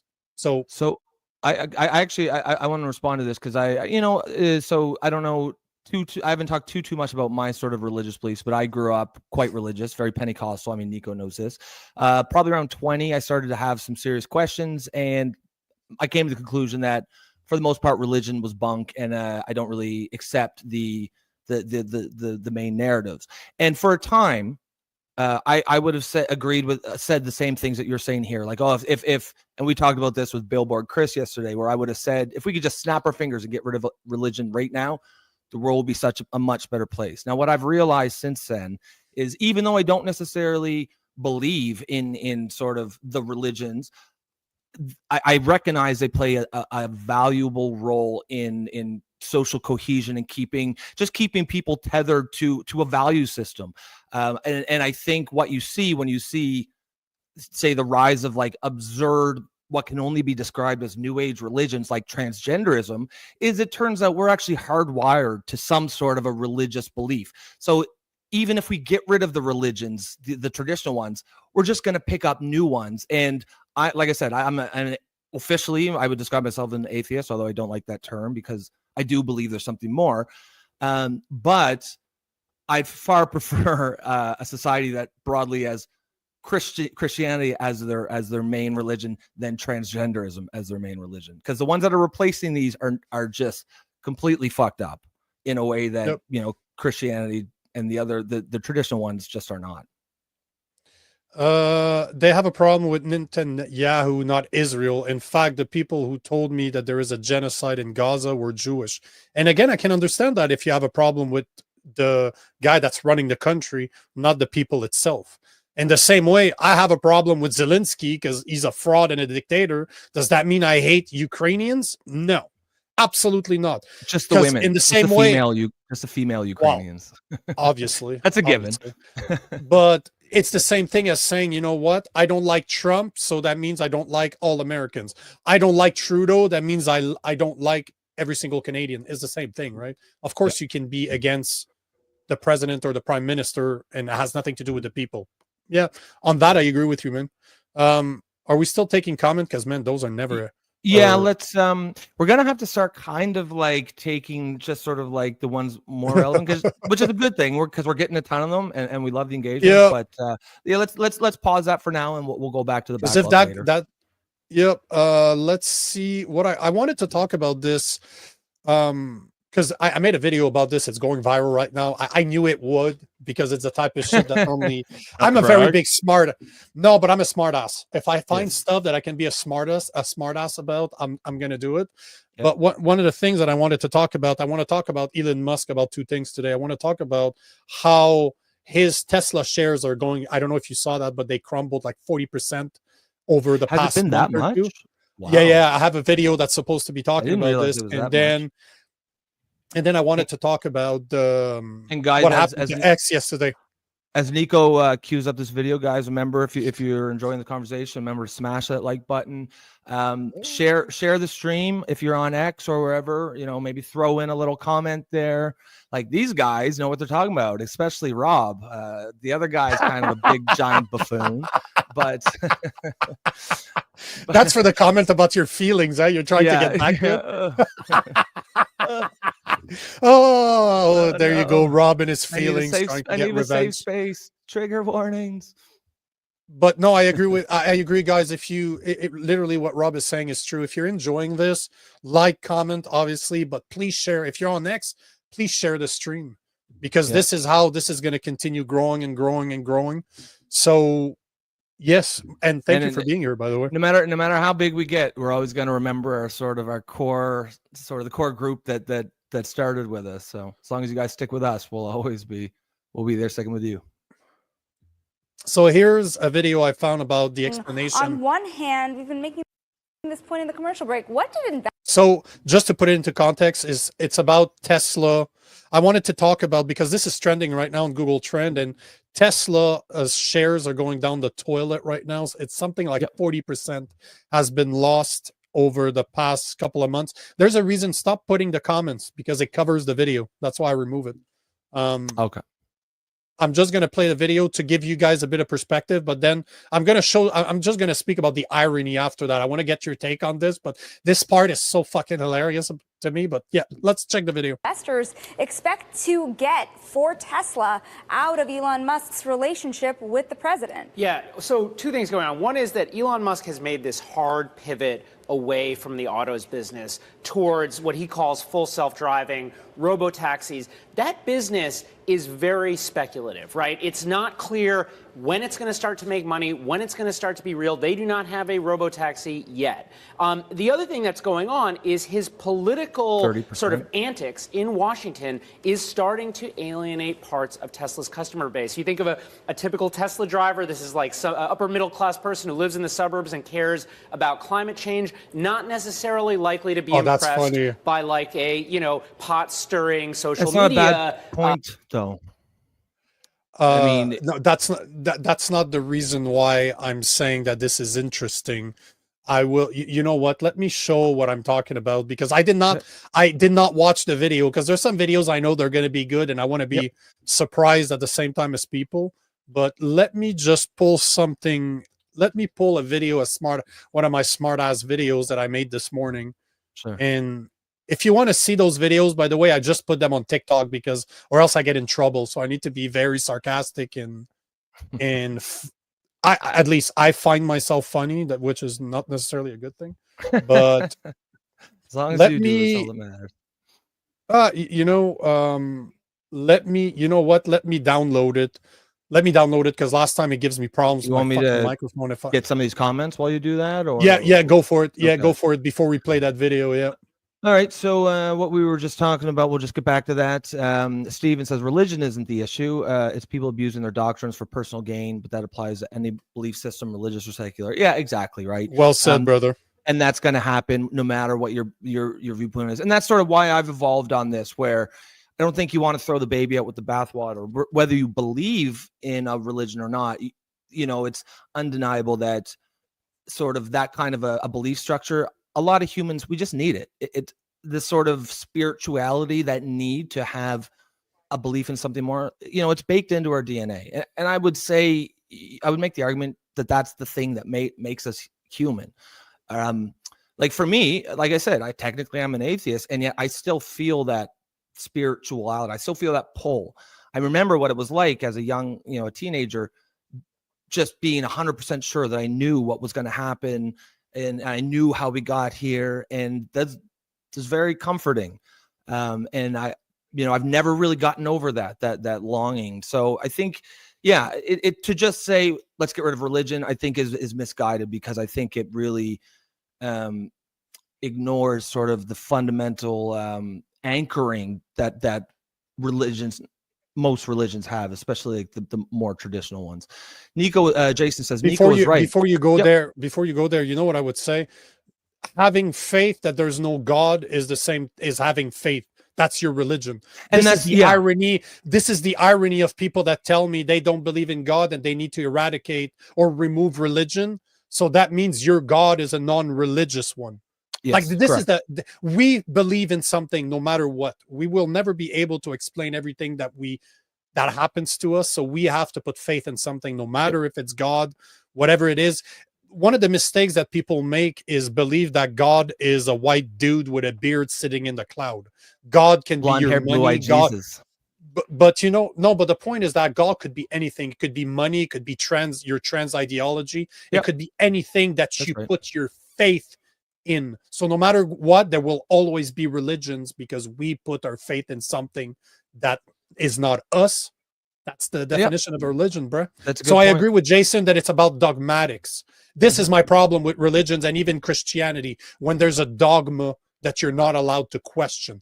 This is the problem with religion. If somebody tells you you cannot question or criticize, that's bullshit. That is bullshit. Yeah, and I have the video, but I have the video, by the way. Yeah. Just to bring it back, this guy Max Chafkin is basically saying that the reason Tesla's losing so much of their share price, about 30 to I saw 40% since last year. Their display was showing 30, so let's assume it's 30 since the beginning of the year. He said that it's a lot because they are talking about the taxi robot, for example, like what's coming up, which it's going to happen. I have no doubt that they're going to do it. They've been trying to plug that for a long time, but I think it's more than that. And that's where he was going with this, is the fact that the people that buy those cars are not happy with the direction of Elon Musk and left-leaning customer base, for sure. Yeah, and this is the video. And it's funny because I did not watch this video, and a few hours ago I posted this. So lefties have been damaging Tesla cars because obviously they no longer like Elon Musk. Yet, until recently, these cars were mostly bought by climate change supporters, meaning lefties. Yeah. So basically, lefties are destroying other lefties' cars. But I mean, you see what I mean? This is kind of, I was thinking about this morning. I'm like, so I think there's some of that going on. You're seeing it more dramatic. Let me remove this. But what were you going to say? Sorry for cutting you off. No, I was just saying, I mean, yeah, you know, you can't argue with it. Like, undoubtedly, you know, left owning a Tesla has historically at least been sort of left-wing coded. And I think it's a bit silly that someone would, you know, make their car purchases decisions based on if they like the owner of the company, but it is a real thing. That's your right. But that's your right. It's your money. No, absolutely. That's why I'm saying I think it's that silly, but at the same time, I mean, that's just a fact of life. And I'm kind of surprised I don't know if Elon Musk just didn't care. I guess he's rich enough, but like it certainly will impact his bottom line in that regard. But this is the part that I find so funny is that years ago, like a few years ago, if you had a Tesla, you're kind of fruity. Yeah. Sorry, Yeah. Steven. You're kind of a homo for driving a Tesla, and you'd see the guy with his jacked up truck running on diesel, like fucking fruitcake. And now the same people, but this is what's funny, because I was looking into this morning, and you can go to Etsy right now, and there's a bunch of people making stickers saying, I bought my Tesla before Elon Musk went crazy. So they're trying, and other people are putting a Honda sign, a Honda label on the top of their Tesla label. So, you know, the funniest part is that performative. But it's funny that it's normally not conservatives that are going to go out and destroy people's properties. But now we're at a point that leftists hate Elon Musk so much that they're destroying cars that don't belong to conservative. They belong to fucking leftists, you stupid idiots. That is fucking hilarious, bro. That is hilarious. So let's just let me see. Do you want to finish the video, or you got enough of that guy? Let's see, because I didn't finish it all. In Europe than in the U.S., but you are seeing it a little bit in the U.S. too, it seems. Yeah, he's lost, $90 billion year to date. Will Shaker in the control room looking at his wealth for us. $90 billion year to date, which still makes him an incredibly wealthy person. Does he really care that much? But does he make some of it up on some of the Sorry, other my enterprises? He's getting my Starlink clock on my deals with the computer. I just relationship to- changed it and it froze me. I'll be back in 1 second. That's fine. I just got to restart it. All good, man. The FAA. So worth saying, at least I last SpaceX. checked, he's still up since the election. I mean, I think it's no longer this insane increase, probably between 10 and 20% or something. And as you say, he is doing well. He is still wealthy, and he does have these other venues to increase his net worth. We've seen SpaceX's valuation is actually coming up quite a bit. Okay. Now they're just talking about his other companies. I don't really care about that. But the point in the matter is, and again, I don't think the left has the balls to say it. The reason this is plummeting has nothing to do with the robo-taxi and the what's going to happen. It's the fact that the left is pissed off at Elon Musk, and people are getting rid of their cars. And you know what? All the power to them, because it's their fucking money. They can do whatever the fuck they want. But I don't think Elon Musk gives a damn fuck about what they're doing. And I'll tell you what's interesting there is, like, yes, it's people sort of, it's going to piss off the customer base, but I think it's also that they're probably imagining that this is going to be a trend. You know, people like will have their Teslas destroyed, and that's going to put such a damper on demand for Teslas. Even if you don't care about the politics or anything, if you're like, well, fuck, why would I get a Tesla if it's going to be like highly likely to be targeted by lunatics? So that's going to really hurt demand for Tesla. But I think, he's just so rich, I don't think he gives a shit. You know, somebody made a comment on one of my posts on Instagram about this, and she said something that was actually funny as hell. She says lefties are accusing conservative of being violent while being violent against other lefties. Yeah, I'm like, that's I'm like, oh shit, that's actually pretty damn good.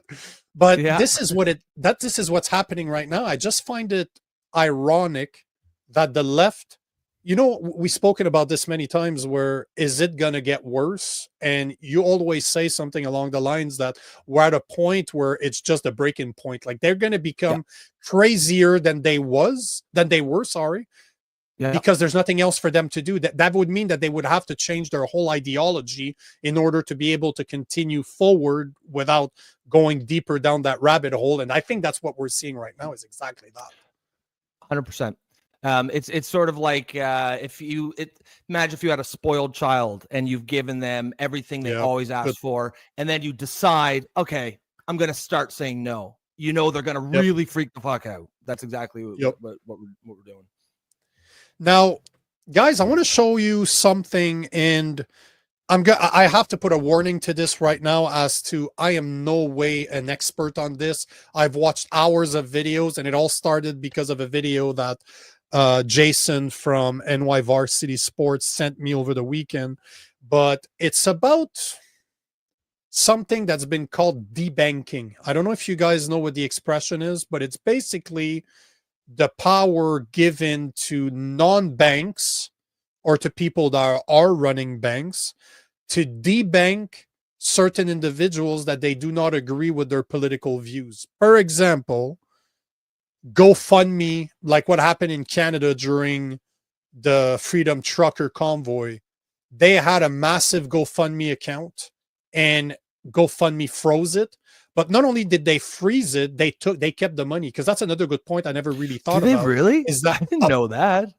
But of course they do. So basically, there's supposedly, and this is one of the things that I want to continue talking about over the next few weeks, because I'd like to find an expert on this. I'd like to find a lawyer, and especially Horrid Chopra is a guy that I've seen speaking about this a lot. I would love to have him on the show in order to speak about this. So you and I should try to figure out how to get him on the show. But what the next video is by the, you know, the Turkish boys or the Turkish guys. I can't remember what their name. I'm not a big fan of them, but they had a good video on the subject. So it's basically, the next video is about what they call the Young Turks. The Young Turks. That's exactly it. Yeah. So the video is very interesting. I wanted to run this because as a content creator that does that for a living, I've been demonetized, or they would just won't monetize me at all because of my content. And basically, there's an organization that had put the people that were supposed to be responsible for protecting American consumers have been targeted by DOJ. The department is the CFPB. They have been targeted by DOJ, saying that they are the ones doing the debanking, when it seems that the people that are doing the debanking are massive corporations like GoFundMe, PayPal, Stripe, Venmo, Patreon, YouTube, add whatever other name out there of social media that will demonetize people. But basically, that's what the video is about. I want to run for you guys because it's very... It goes over the subject at a high level. I just want to repeat myself that I am not an expert. It is just, I want to put it into your ear of researching this, because if this is indeed true, and from all the videos and research that I did this morning for a few hours, this seems to be true, because people on the left and people on the right are calling this out. If the Republicans really did this, this is fucked up, and we need to call this out, because this is, how do you censor people? You either prevent them from speaking or you prevent them from making money. This is the two ways that you censor people, and this is fucked. If what we're going to see now is true, we're going to have to speak about it. I just wanted to give a high, I just wanted to give a high level, but again, I'm no expert, but from what the experts are saying, it's we have an interesting debate that seems that's going to be happening. So here's the video by the Young Turks. And the first watchdog agencies that the Trump administration and Elon targeted was the Consumer Financial Protection Bureau. Despite previous cries from Republicans and senators over debanking, yesterday, the Senate took action that showed they really don't care about that at all. Senate Republicans on Wednesday moved to allow payment apps like Venmo and PayPal to return to ideological debanking, repealing a rule implemented in December by the Consumer Financial Protection Bureau. The vote on Wednesday afternoon won the support of every Senate Republican who voted, with the exception of Josh Hawley of Missouri, who has regularly broken with his party in support of populist economic policies. The resolution to repeal the rule did not require the typical 60 votes to move forward, meaning Republicans could repeal the debanking rule with just 51 votes and without needing Democratic support. Now the House must pass a companion measure, and will track the developments there. But already, Republicans are seeing pushback from within their ranks. Right-wing agitator Laura Loomer posted, "Happening now. Senate Republicans are voting to legalize debanking by voting to remove a CFPB rule that bans payment apps from banning people without cause. I don't want to hear the GOP call themselves the free speech party ever again." She continued. Yeah, and that woman, dangerous. Just to put it, Laura, hold on, Laura Loomer. I went to see, because I'm not I don't follow these big accounts. Like I like the news and I like to make my own opinion on those things. But I went to see her timeline on X, and she's indeed very like there's no hiding that she's a conservative in her opinion. No. So she's like a lunatic though in a lot of ways. That's how I saw it. But at the same time, bro, if she could be a lunatic all she wants, if she's but you're good right with calling this out, I like show, it. We don't really give. I will shit follow her now. I will follow don't. her. Because I don't need to agree with you on everything to say, you know what? If what we're seeing right now is true, this is fucked up, and the people on the left and the right need to start talking about this because this is bullshit. But let's continue the video because the video is good. It's a bit long, but it's really, really well done. Okay. Without cause. I don't want to hear the GOP call themselves the free speech party ever again. She continued. Every Senate Republican, with the exception of Josh Hawley, just voted to legalize debanking. Now apps like PayPal can get away with banning you for your political views thanks to Senate Republicans who just voted to repeal a rule that made that illegal in December 2024. To which Elon Musk replied, really? Yes, really. Hopefully you can put an end to this, Elon Musk. The GOP doesn't like the CFPB, and so they are now just opposing everything CFPB has done, including the good things like implementing a law in 2024 that banned payment platforms like PayPal, Stripe, and Venmo from banning people based off their political affiliation. Senate GOP just voted. You know, we've spoken about those many, many times, and at least I'll speak for myself. As much as I could not agree more with the responsibility of those of looking at every dollar that is spent and analyzing if it's right or wrong, if we should stop or continue it. It's a slippery slope as the power that they have. If you're telling me that an organization or a department that is an entity, let's call it an entity that is supposed to CFPB, if they are supposed to, exactly. The equivalent of the consumer protection in Canada. If their responsibility is to protect people and they had a rule in place from last December, and we're talking 3 months ago here, from last December saying that companies like PayPal, Stripe, Venmo are not allowed to debank people because of their political views, I don't understand how this is even an argument. How is that not bipartisan to say, hey guys, nobody should have the power to debank me because you don't agree with me, especially not faceless corporations like those. If the government needs to respect our free speech, companies like them should be held at a standard too. They shouldn't be allowed to cut my funding the way I feed my family because they don't agree with me. That's bullshit. They shouldn't be allowed to do that. 100%. I mean, even when we talked in depth with some of what Doge was doing, I think we both I think we explicitly singled out the CFPB as something that we didn't necessarily agree with, because the remit with that organization I think is good, but that should be an absolutely nonpartisan issue in every single way. I mean, that really, and me and you should definitely stay on top of this story, because that's right there in the wheelhouse of this show, to be talking about things that should not be partisan but are. And I mean, the idea that there should be no debate. I don't give a shit. I don't give a shit if you're a neo-Nazi. I do not believe that we should be, because this thing about like debanking, you're essentially cut off from society. You are not allowed to participate in society anymore. You can't get a job, unless they're willing to pay in cash under the table. You just can't live. So you cannot make people's existence in society contingent on them having the right beliefs. That I don't give a shit what the beliefs are. That's just a hard, firm no in every context. The thing that I don't like that I'm seeing of all the articles and all the comments that I'm seeing regarding this, and to put it, the Consumer Financial Protection Bureau. So the things that I keep on saying is that because they don't like the person that ran it, the agency itself is automatically wrong. Yeah, and this is where we need to be very careful, because could it be? Yes, could it be that the values of that of that agency is wrong and needs to be revisited, yes. But I do not see if their job, if that's one of the things that they did is to protect consumer from companies being able to debank them. If that's the only thing that they did right, they should continue doing it. This is not something that should be removed. Could it be?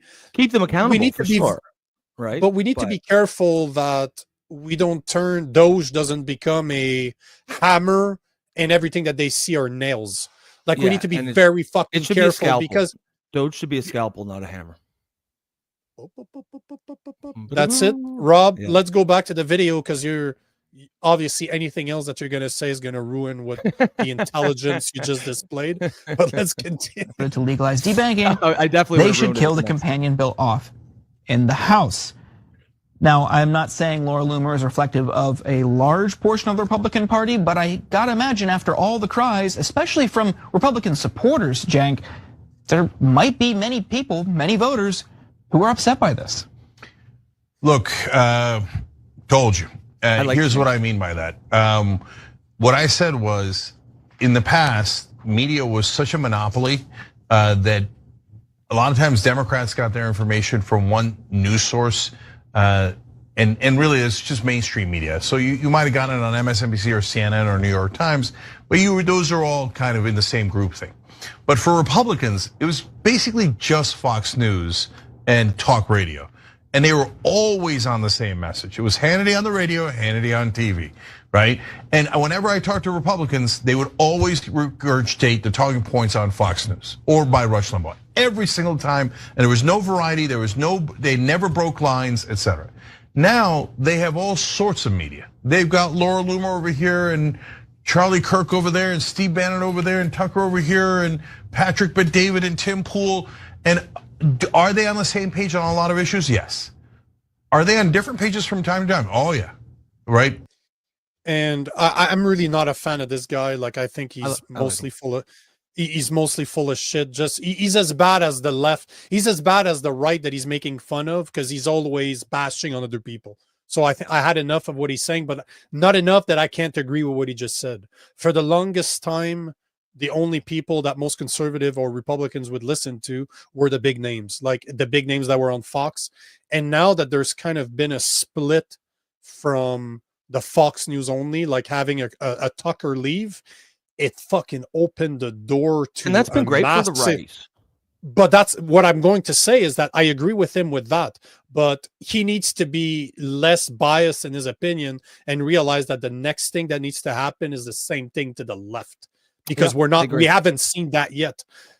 So having like a Joy Reid being thrown out of her job at MSNBC could potentially be good for the left, because she might have to start talking about the real things and start calling up. I'm not saying that she will. That is not what I'm saying. But what I'm saying, it could open the door to them starting to criticize their own party because they're no longer under the banner that controls their speech. Because obviously, if you're on Fox, you're going to be biased because the people signing your paycheck want you to be biased. They're mainstream media. They have an agenda. They have their own message. But this is the beautiful thing about social media, is that you have girls like Laura Loomer, which most of the time you might disagree with her, but the fact that she has the audacity to call out the Republicans on what they're doing, because God knows that she's probably been defunded or debanked before, considering just on X, she's above 1.5 or 2 million followers, if I remember correctly. So she has a massive platform. So you know that she's faced this. And I like the fact that she has the courage to say, no, we don't get to do that to them. Like, no, we were against this. It was repealed in March, in December. We don't get to put it back. We don't, because what's to say that they're not going to go after her next? And that's the problem. That's same why thing with hate speech, right? Right. Yes. But it's the same thing with hate speech. Who gets to control hate speech? Who gets to control who gets debanked? Because if you can't criticize Israel, I don't see the difference between me not being able to criticize Palestine. You know what I'm saying? Like the ideology is different, but the way you put your power in place are the same tactics. It doesn't. We don't get to do that. We need to be very careful. So you and I need to keep a look on this one, keep an eye on this one, and make sure that we talk about it. But it's just, guys, I just wanted to open the door because I've watched hours of this and I'm just fucking confused. How the fuck is this happening? Like, how the fuck does that make sense? I don't get it. So I know I don't have all the information, but I just wanted to open the door to you guys out there. Thanks again, Jason. But keep an eye on this one. Go check what the CFPB is supposed to be doing and how they're supposed to protect consumers. And it seems that because people like Laura Loomer spoke about it, it seems that they're slowing down their destroying of the CFPB. So you know, we have a lot of power as content creators. So never be scared to talk about this stuff, but do your research, and you're gonna have to do research on this one just like I have. Yeah, I have a lot of research to do too. So a couple things on what you just said. Laura Loomer. I mean, I've been sort of not following her, but aware of her for a couple of years now. She's definitely a bit of a lunatic, we'll say, to be friendly or to be kind. The last name is Loomer. Yeah, but that said, at this show, you know, as we keep saying again, we don't give a shit who says it. You know, we're gonna assess every single statement on its merits, and what she's saying there is absolutely correct, because as you said, it will be used against you at some point, even if it's not being used against you right now. And we just don't want to be in that society where we allow people to participate in society or not based on their beliefs, whatever those beliefs are. That is not a good way to live, and there's danger in there for all of us. Free speech. That's all that matters to me, first and foremost. Absolutely. Steven, so the left is pushing more and more people away. That they've insisted even to disagree with their ideology makes you a bigot, so their leaders can't change course or they'll be burned at the stake. And he follows up with, the ship just has to sink and the left will rebuild a new ship, and that could take years. I couldn't agree with you more, and that's like right in my wheelhouse. I'm not gonna, me and Nico both have side projects. Mine one is, if you want to check out on X at @the_alt_left. Exactly what I'm trying to do here is, I don't talk about too much on the show because this is obviously my main priority. But essentially, I'm trying to reform the left, not even reform it because it's unreformable. Start a new left, essentially, or pick up. I have a belief that a schism has occurred within the left over the last couple of years. I call it the alt left for lack of a better term. But I think there's millions millions of us that are in it, even if we just don't know it. So yeah, if you want to check that out and you agree with it, just you can follow me over there. It's actually funny because if you go back to that message, I love the undertone of Christianity in there. I'm sure it wasn't done on purpose, but rebuild a ship. So we should call you Noah. I'm gonna start calling you Noah, Stephen. Actually, it's good. Yeah, it works. It's a good analogy. But that's what I'm saying. But it's true, right? At one point, just like in the Bible says in Genesis, the world was so fucked that God is like, we're going to keep a few, kill everybody else, and we have to restart. We have to press reset somewhere. So that's what the left, and I agree, but I think that's what the left needs to do because they're so fucked right now. Although I hope you guys don't have to kill a bunch of you guys. But yeah, just a few. I hope it doesn't get just a few, and the rest will fall in line. Yeah, no, YouTube, that is not true. Yes, Rob does not mean that. That was entertainment purposes. Rob's an idiot. Don't listen to this. He's been dropped on his head multiple times. Yeah, it's happened a lot. Nico was right again. Here he is, just fondling Nico's balls again. Jason's under my desk right now. Oh yeah, if I go like he's tweeting. He's just tweeting from under there. Pepper grinding. Oh, it's not that big. I'm white, bro. It's not that big. I like this. I like it. Thank you, but no. Yeah, appreciate that. Nico is right again. You can't be on social media posting Trump gotcha moments 19 times a day all the way to 2028. You would go nuts. And if Vance wins, there'll be psychological. I mean, I think Vance is going to win. It's not an if. Vance will need to fuck up really bad, and I don't see it happening. I think my prediction for 2028 is better. Vance versus Newsom, and Vance is gonna mop the floor with him. I just don't see it. I'd like to see Fetterman. I'd love to see Fetterman, but I just don't. I don't see it happening. Elon should know better on this free expression thing. He literally bought his social Couldn't media. agree with you more. Yeah, couldn't agree with you more. You can't. But hold on. That's the thing. Thank you for bringing that up, Jason, and I'm sorry for cutting you off.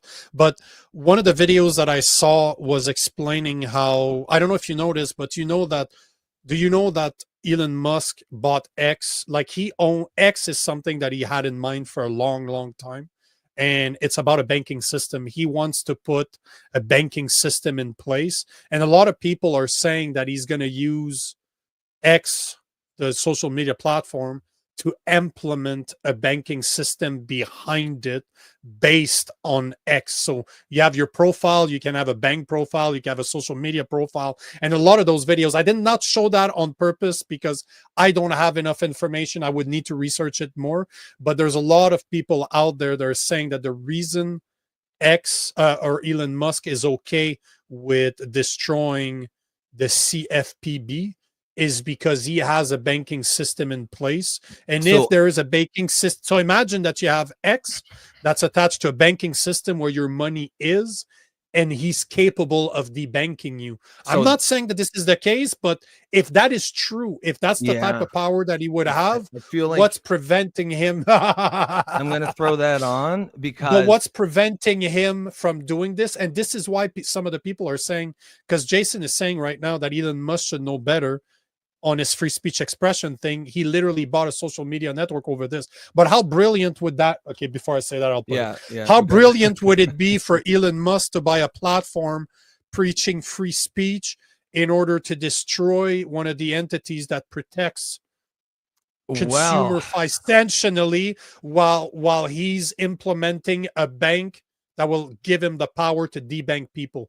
And we're obviously not saying he's doing that, and that's why we wear in the hats. But if he is, let's just say for a second, let's say if he is, that makes this completely different, and this makes it quite scary, actually. If you want to do all of that, Elon, with your banking, I think it's a great idea. Go through the free market like everyone else, and do it that way. Do not cripple the CFPB or anybody just to sneak your, because I don't like that whatsoever. But I think what some people on the right maybe should keep in mind. As you said, there's been a sort of a splintering of the right-wing media ecosystem. And I think that is, from my perspective as a lefty, I see the right as a lot healthier. It seems a lot, it's the left that's because of that discourse, because there's a discourse within the rights, within the monopoly, the right and the conservative. Yep.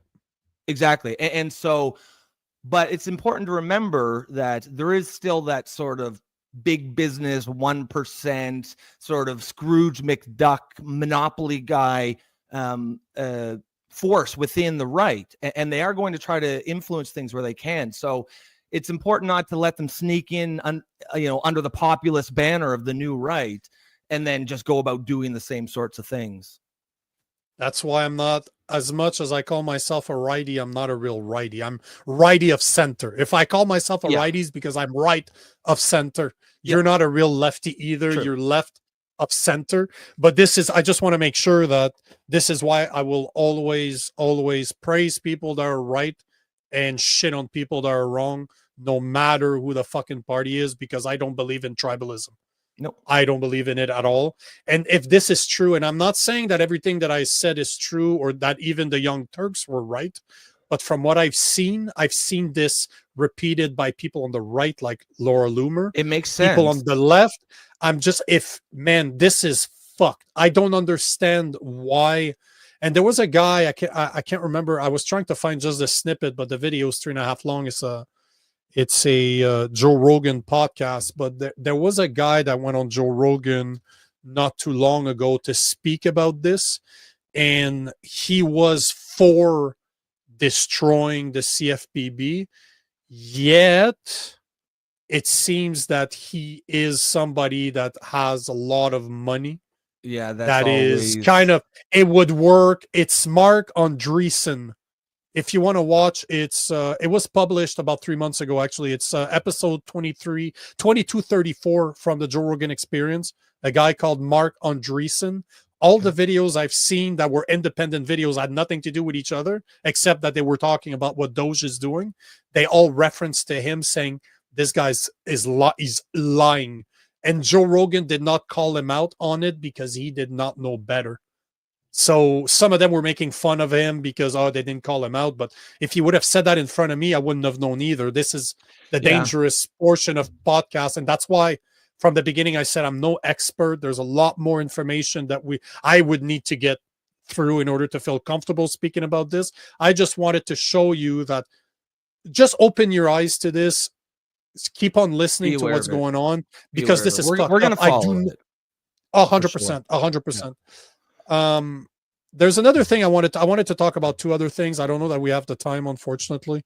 I wanted to talk about Thomas Massie and what Trump tweeted yesterday, which I didn't, you know what, let's just take a couple minutes to talk about it, because this is another thing I don't like this. I really, really don't like this. So, there you go. So, just so you guys know, Thomas Massie is he's a member of the Republican Party. Obviously, he's a congressman for where was it? It wasn't Kentucky.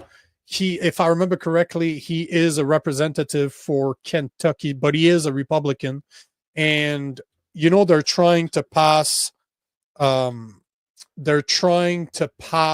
a bill to keep Congress open. They have until Friday to do it. It's kind to fund the next 6 months of what the Republicans are doing. But basically, Trump, if you're looking at your screen right now, I believe that wasn't a tweet. It was on Truth Social.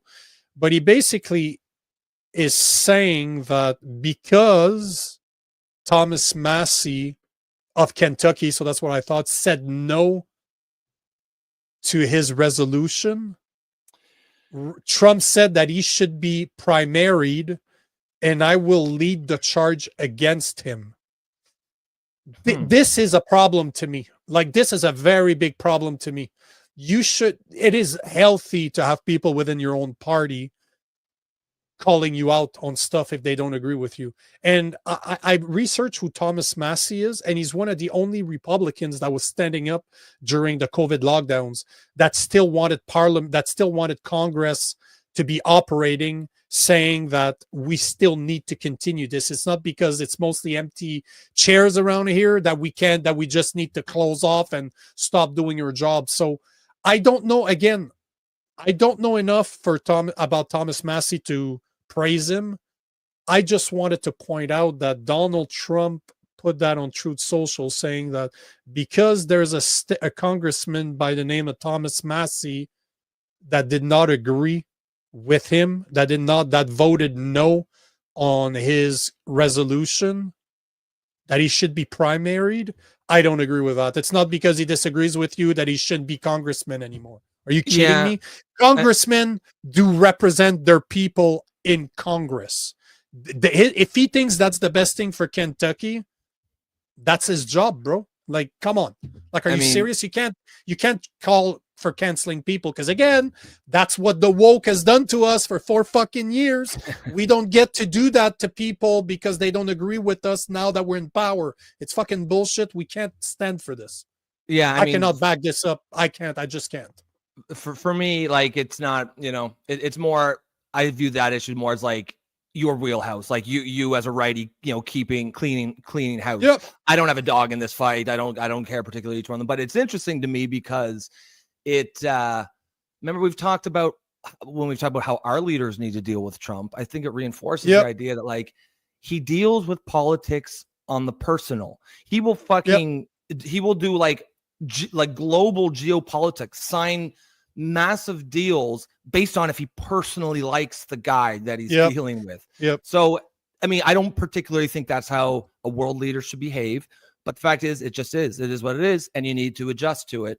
And I suspect it wasn't really about what Massie not supporting the resolution. I'm sure there's some personal beef Trump has with Massie somewhere.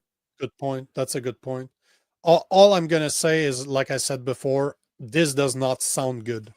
Again, we're going to hear about this. This is just something that came up yesterday, and I'm looking at the top stories right now, and they're like developing. There's still stuff from 2 hours ago. So since we've been on the show, there's development on that story. So same thing with Mahoud Khalil, same thing with the CFPB. All I wanted to do is to put it into your ears, and you guys can continue looking at this because I know I will. But I don't like that post. I don't like that because he said no to what you thought he should say yes to. He gets to lose his, like, he should not be congressman anymore. Sorry, bro, but it's not about you. It's about his. He's representing his people, and if his people voted for him, as much as you might not agree with him, like I don't agree with a lot of the people on the left, that doesn't mean they should be.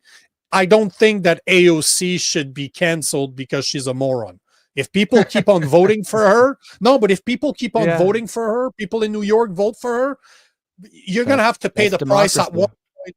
But that is your, don't get to complain like California that your state is destroyed because you voted for this shit, right? Yep. And actually just something we just said, sort of like you wanted to put the bug out there. That actually just kind of made me think of something. When we talked about the debanking story, you had mentioned Jason was the one who had sent you that. I just want to put out there, guys, if you have any stories that you want us to talk about, by all means, hit us up in the DMs, me or Nico, 100%. Or just the show, because we're always looking for that sort of stuff. We wanted to talk about what our audience wants to hear. And there's a good chance that we'll of course, we'll talk about it. And of course, we'll, do a shout out to you as well. So keep that in mind. If there is something specific you want, and, I know Nico spends a lot of time every morning. We both do, but Nico spends the most for sure, coming up with topics and stuff. So, I mean, you'll help us out if you throw something our way that maybe we haven't seen. And kudos to Jason. Thanks for that, by the way. Yeah, 100%. I couldn't agree with you more, man. Well said. Absolutely. If there's no way that we are capable of being aware of everything that goes on. So getting help from you people is always a great thing. Whoa. You people. The blacks and the gays and whatever is out there. The trans and the blacks and the gays. No, it's just I'm making fun of Steven because he did mention that he was gay. So when I'm saying you people, I'm making fun of Jason and Steven. Yes, of course. Just so you guys know. I'm sliding that in there. I'm an asshole, bro. I'm French. I love the penis and I'm an asshole, right? So, oh, yeah. I think we've cultivated a good vibe here. Everyone kind of gets that we all that's how we show affection here, kind of chirping. Yep, by chirping. That's what men normally do. We chirp each other, right? Yep. There's one other thing I wanted to talk about, and hopefully we have the time to go through the video I got, but there've been fucking idiot, Jason. Wait, I thought Steven's husband was I'm not gay. gay. My boyfriend is.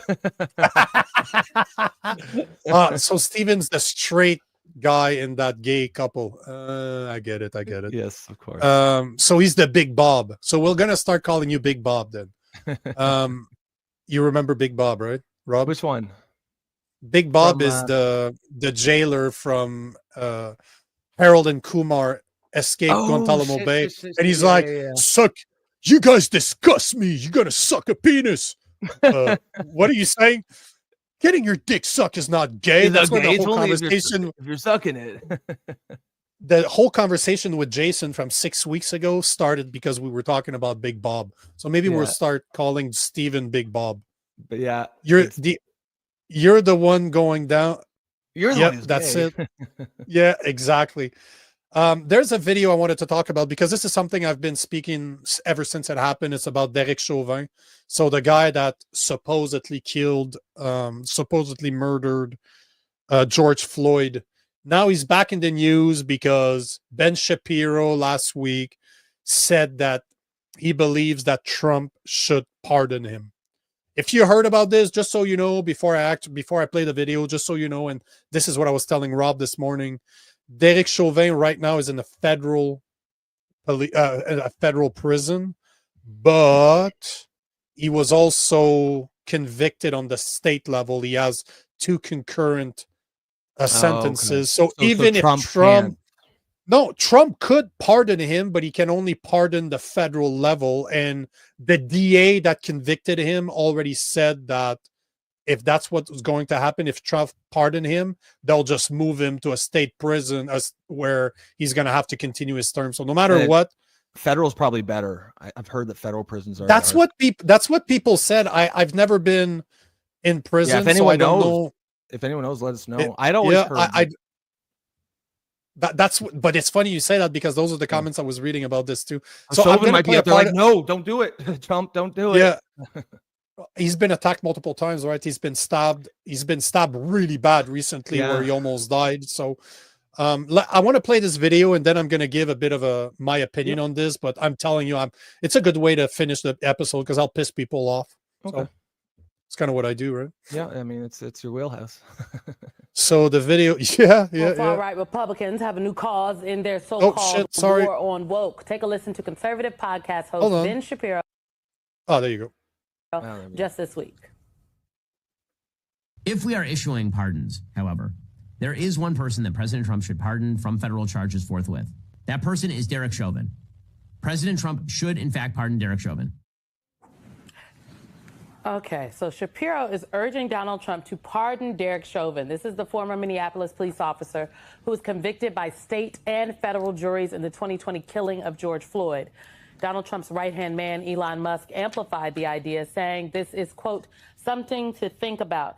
Now, I will note that the president was asked about this in the Oval Office on Friday. And now one of the headlines in the story is wrong. It said President Trump said Friday he's not considering pardoning Derek Chauvin. But that's not true. What Donald Trump said is, a reporter asked him if he was considering it, noting your allies are calling on you to pardon Derek Chauvin. Donald Trump's response was, no, I haven't even heard about it. The president responded, no, I haven't heard about it. That to me is code for, I don't know what they're talking about, but it could get on my desk and I could do it. Well, the other part of that is you're. I love how she just because he said he didn't hear about it. Oh, that's probably because he's about to sign it. Like, oh, fuck off. Yeah, they take everything Biden says at face value and everything Trump says, like it's just assumed to be the worst case scenario.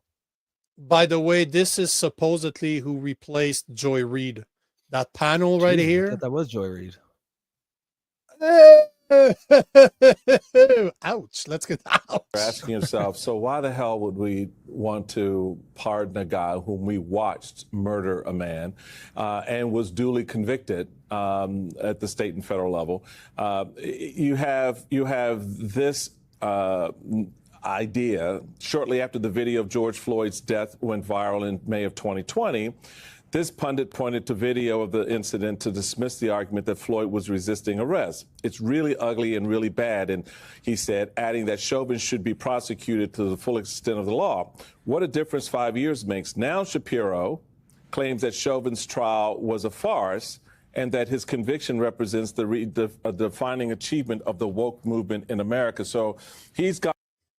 This is one thing, man, I dislike when people do that. You don't get to change your opinion because he said 5 years ago that he believed that Derek Chauvin should be in prison and he should be prosecuted to the full extent of the law.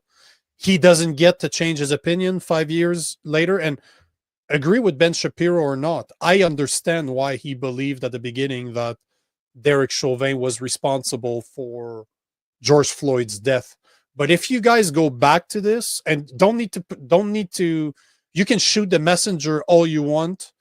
Go back to what the original examiner said of the body and the doctor, the emergency doctor that received George Floyd's body. They said the same thing.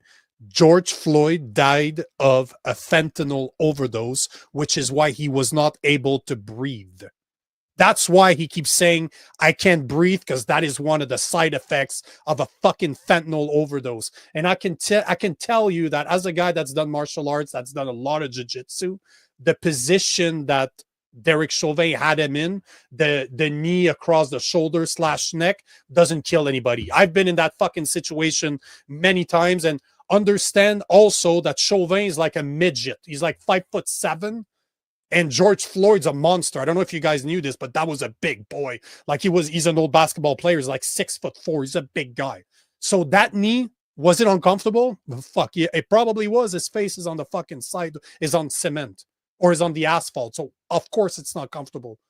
But to say that he killed him is bullshit. It's not true. Even the doctor, the original examiner and the emergency doctor both said that it wasn't. And if you go back to what the jury said afterwards on camera, they did not convict Derek Chauvin because of murder. They convicted him because he didn't do enough. So it's bullshit. But that's what the jury said, and you can go back to that. We all know that this was politically driven. Derek Chauvin, just like the two other officers that I'm pretty sure one was black and another one I think is Asian, were thrown under the bus on that one. So should that be reopened? 100%. That should be reopened. And you know, the original DA that prosecuted Chauvin, somebody that was part of the DA team, a lawyer, she stopped. She's like, no, we're not looking at this objectively. I cannot be part of this. And she started her own organization in order to help Derek Chauvin. So I'm just saying that this was never treated the way it should have been. And don't forget, that's what BLM based their whole that was fucking platform on.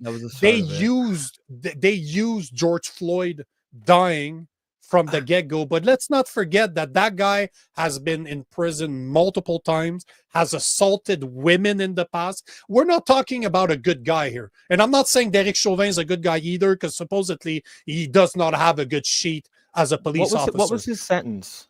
What did he get? 25 years. It's 22 to 25 years. He's in prison basically for a very fucking long time.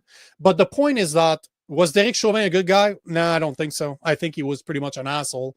George Floyd was not a good guy. He was a criminal. He was an asshole too. Does that mean that he deserves to die? Fuck no, he does not. That is not what I'm saying. But but he did ingest a bunch of fentanyl when he was arrested, and that is what the original examiner and the original doctor that saw him at the emergency room both said that he died of fentanyl overdose because he couldn't breathe, not because of the knee. So like Derek Chauvin or not, like George Floyd or not, base your opinion on the truth. And that's all I could ask in this case. And again, Trump cannot pardon him. Only the state of Minnesota could. It's not going to happen. Is that Tim Walz? I'm pretty sure that it is Timmy Tampon that's still there. Probably not. So probably not. I mean, I don't have a strong opinion on this. I didn't really follow it that much. It was never like a galvanizing thing. It is in Minnesota. It is in Minnesota. So it would be Timmy Tampon would be responsible for pardoning him. It ain't gonna happen. I think two things can be true. You might believe that he deserves to be in prison, but also understand that he also had no chance in terms of just the political climate of it was such that there's no way he was ever going to get anything other than a conviction and a long prison term. What's the video? Didn't he kneeled on him for like what, a long time, right? Like 9 minutes. 9 minutes. I certainly wouldn't be out advocating for him to be released or anything, but I wouldn't be infuriated if they wanted. I definitely don't think they should pardon him or let him out. Maybe a retrial and try to get a neutral jury. And I don't know enough about the trial to know if that. So yeah, I don't really have an opinion one way or the other. But one thing I know for sure, he had no chance. That was always going to be a conviction. That doesn't mean it wasn't deserved. It very well might be, but at the same time, it absolutely was predetermined for sure. Just based on the political climate. They really painted George Floyd as an innocent man. I thought that was stupid.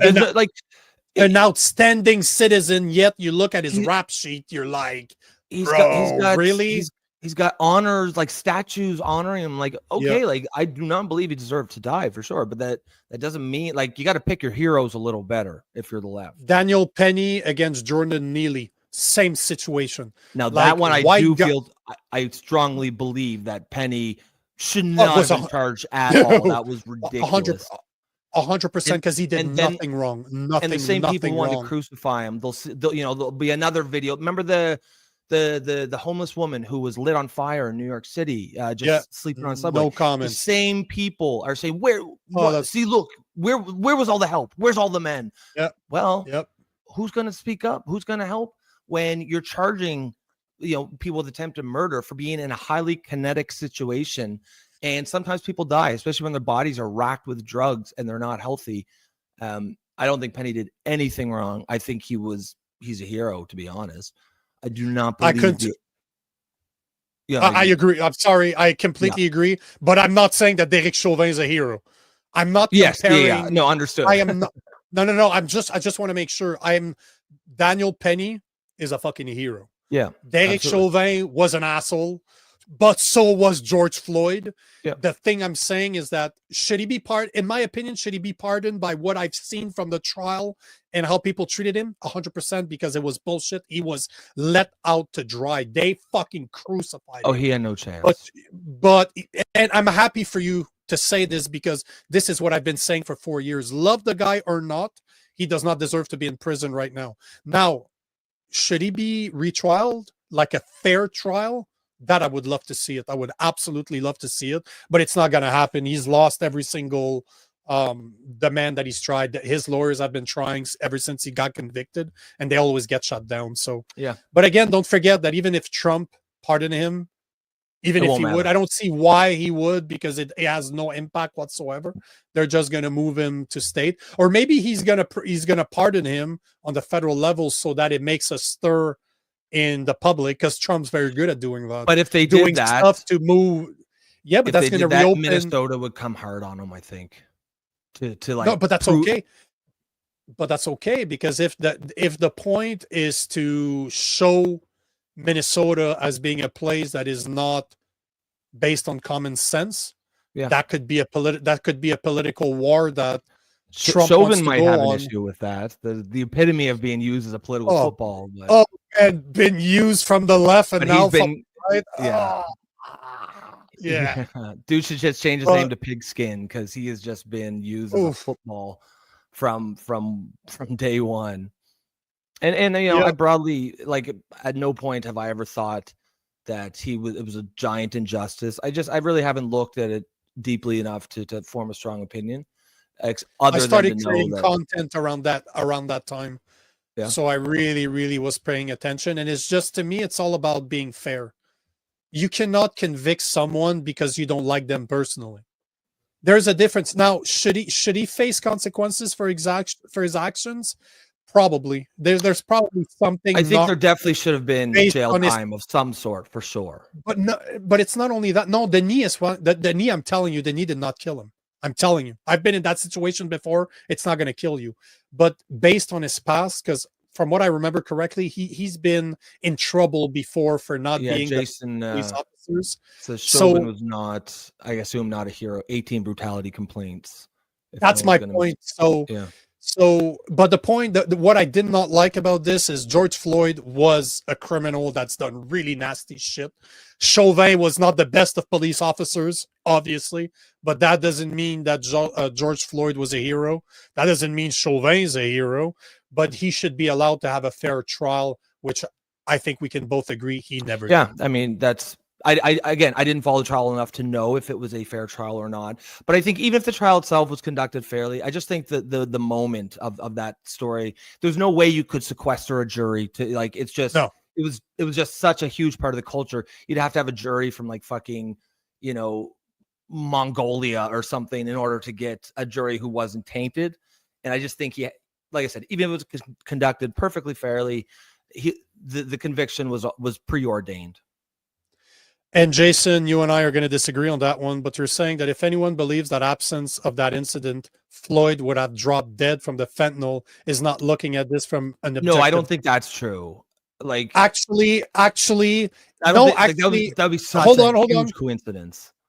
But actually, if it wasn't for that incident, it is true that Floyd wouldn't have died. You know why? Because he wouldn't have consumed the fentanyl that he overdosed on. The only reason he consumed all of that fentanyl is because when he got arrested, he tried to get rid of the evidence. Oh, did he? And I didn't know that. Yes, of I course, didn't know that. because you have to go dig into the court files to know about this, because even the original examiner has admitted to the DA I was telling you about, that I cannot remember what her name is, that she left the DA's office afterwards. She said that he changed his opinion because of public opinion. He did not want to get crucified. So although that he originally said the reason, they backtracked afterwards. And that's the point. This is the thing. Again, I don't believe that Chauvin is a great guy, but does that mean that the way you feel about someone, he doesn't deserve a fair trial? That's bullshit. He deserves a fair trial. Jason, I have a question. So I would definitely agree with you. And even as Nico said, like it was, you can't separate the two. But let's just say hypothetically he didn't swallow the fentanyl. I think if you look at the Daniel Penny situation, the guy who he killed, or who was killed, he would not have died if there wasn't that incident, right? But at some point, like, to what extent do you consider like the fact that a healthy person would not have been killed by what Penny did? I believe he behaved in a normal way that just, he used a minimum amount of force to de-escalate the situation. But the guy died because his body was just so weak and racked with, drug use. Like, is that Penny's fault? I don't like, there's a lot to it, to both of these cases. Although in Daniel Penny's case, I think it's much more clear that there was no wrongdoing whatsoever. And that is the point I'm making as well. But like Derek Chauvin or not, he never got a fair trial. And I don't think anybody can argue that. If you don't agree, if you think that he had a fair trial, you need to look at the lens from 4 years ago, because it was not. We are not living in the same climate right now. Penny was different because that guy was still alive for 30 minutes. I didn't know that either. That's crazy. How the fuck was he charged? Just pure politics. Because again, as a guy that's done a lot of jiu-jitsu, his rear naked choke was so bad. Like, he wasn't even applying pressure properly. That guy's not a trained jiu-jitsu. No, exactly, right? It's a kinetic situation.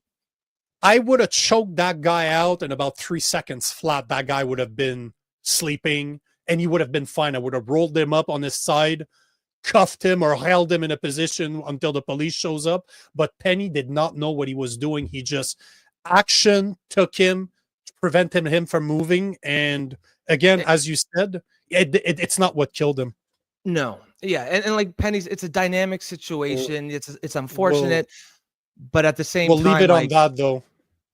Wow. Sorry, because we're going overboard here. But they did not do CPR for fear of age. Wow, I can't believe they charged Penny. That's insane. But again, this proves my point. Can you imagine if this is true in a case that clear that this is what happened to Penny? Is it that hard to believe that the same thing happened to Chauvin? And I'm not saying the situation is the same. What I'm saying that they did not do what they were supposed to do, because Penny had to fight this for more than a year. I covered the whole thing. It was fucking long. He had to deal with a lot of bullshit. Yet, in a clear-cut case like Penny, it was hard. Still tried to railroad him. Innocent. Don't tell me that in a case where Derek Chauvin did wrong, but so did George Floyd, that he had a fair trial, because he did it. It certainly leads legitimacy to the argument that he didn't have a fair trial. If you see this going on with Penny, but again, you can two things can be true. You could not have a fair trial, and he could still be guilty. But at the end of the day, every citizen has a right to a fair trial. And if it could be proven that the trial wasn't fair, regardless of how else you feel about it, I think you have to seriously consider maybe at the end of the day, like, another trial. If he's guilty, he'll be found guilty again. I would imagine. Again, Jason, I don't want to go down that rabbit hole, because I can talk about this for 10 hours, but Chauvin leaned on the man's neck because he could. He stared into the camera. Stared right into the camera. His whole ass. Listen, again, he was on a power trip. He was on a power trip, no doubt. But I can tell you, 5'7", about 160 pounds, compared to a 6'4" guy that weighed at least 230, 240 pounds. He did not kill him. Now, again, did he do the right thing? No, he didn't. But that doesn't mean that he should be in prison, or at least that doesn't mean that he shouldn't be allowed to a fair trial. That's all I'm saying. He should be allowed to go to have a fair trial. If he ends up going to jail again, you know what? Sorry, bro. It is what it is. But he should be allowed to have a fair trial, and nobody in their right mind can say that trial was not, that he wasn't crucified on the public place way before that trial took place. And can I just say, before we shut this down, the fact that we can have this debate like we're doing right now, I think is like exactly what we wanted to do with this show again, like from the get-go, because this is literally the epitome of the high emotion debate, right? This is the kind of thing. It's going to be very hard to find two people at opposing ends who do it without being, making it personal, without anger and personal attacks, and the way that we were able to do that here, I think, it just shows sort of exactly what we wanted to do with this show is we're actually doing it. So it's good to see that. So thank Jason for giving your opinion, even if you're wrong. Thank you very much, so that you can can be here tomorrow. But so that he can drive that conversation, because I agree with you 1,000%. The whole point is to be able to have those conversations, especially the ones we don't agree with. And that's that's as high emotion as you're going to get, right? Yeah. Okay, let's finish on this because Stephen took the time to write it. Innocent until proven guilty is crucial. Couldn't agree with you more. We can't let the court of public opinion influence 100%. law. And you cannot, and you have to agree that that was not the case. We let the court of public opinion actually crucify him before he got crucify is not a good word because he was no saint. He was no Jesus. So the public opinion was already influenced the decision. Nobody can and that's the thing, is like, you could look at, let's say you go through the trial transcripts, and you could say, no, this trial was conducted perfectly fairly. That's not really what we're talking about, because the thing that made it not really fair had nothing to do with how the trial was conducted. It was just the moment and the time and the place and the emotion of everything about that moment that sort of predetermined it. And you know what, Jason, bro, that is a good call, because I have been in that situation before where I have helped people that couldn't defend themselves. Luckily enough, it was before the time of everybody had a smartphone in their pocket and could record everything, just like Penny. But he's absolutely right. I excelled with grace and pleasure when Penny was acquitted. That could have been Nico, and you're right. To this day, bro, there's nothing, no matter what happens to the people that help others, I have to help others. If I have the skills to help somebody that cannot defend themselves, I will always be the first one to help. You're right, bro. That could be me one day. You're absolutely right.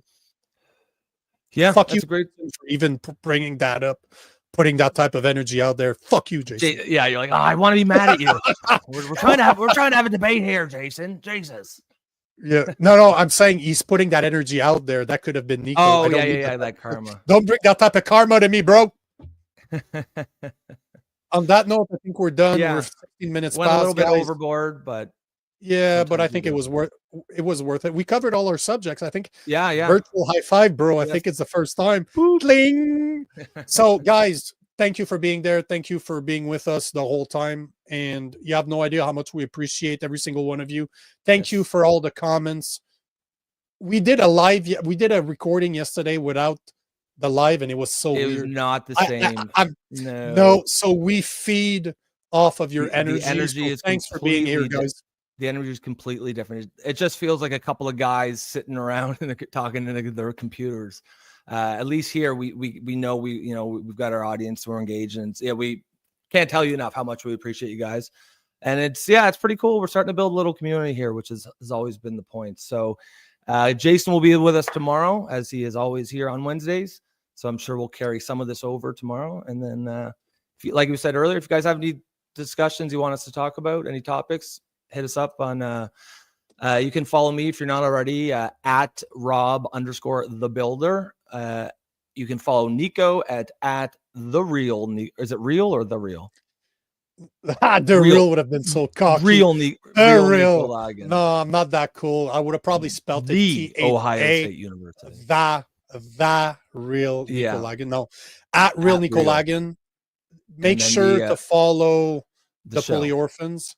But other thing, guys, please share this. If you see the live and you support us, you want to support us, share it on your X, share it on your account so that people that follow you can see them. Yep. Yeah, absolutely. Love you, bro. Jason, we'll see you tomorrow, brother. All right, guys. Well, have a good one. We'll catch you tomorrow.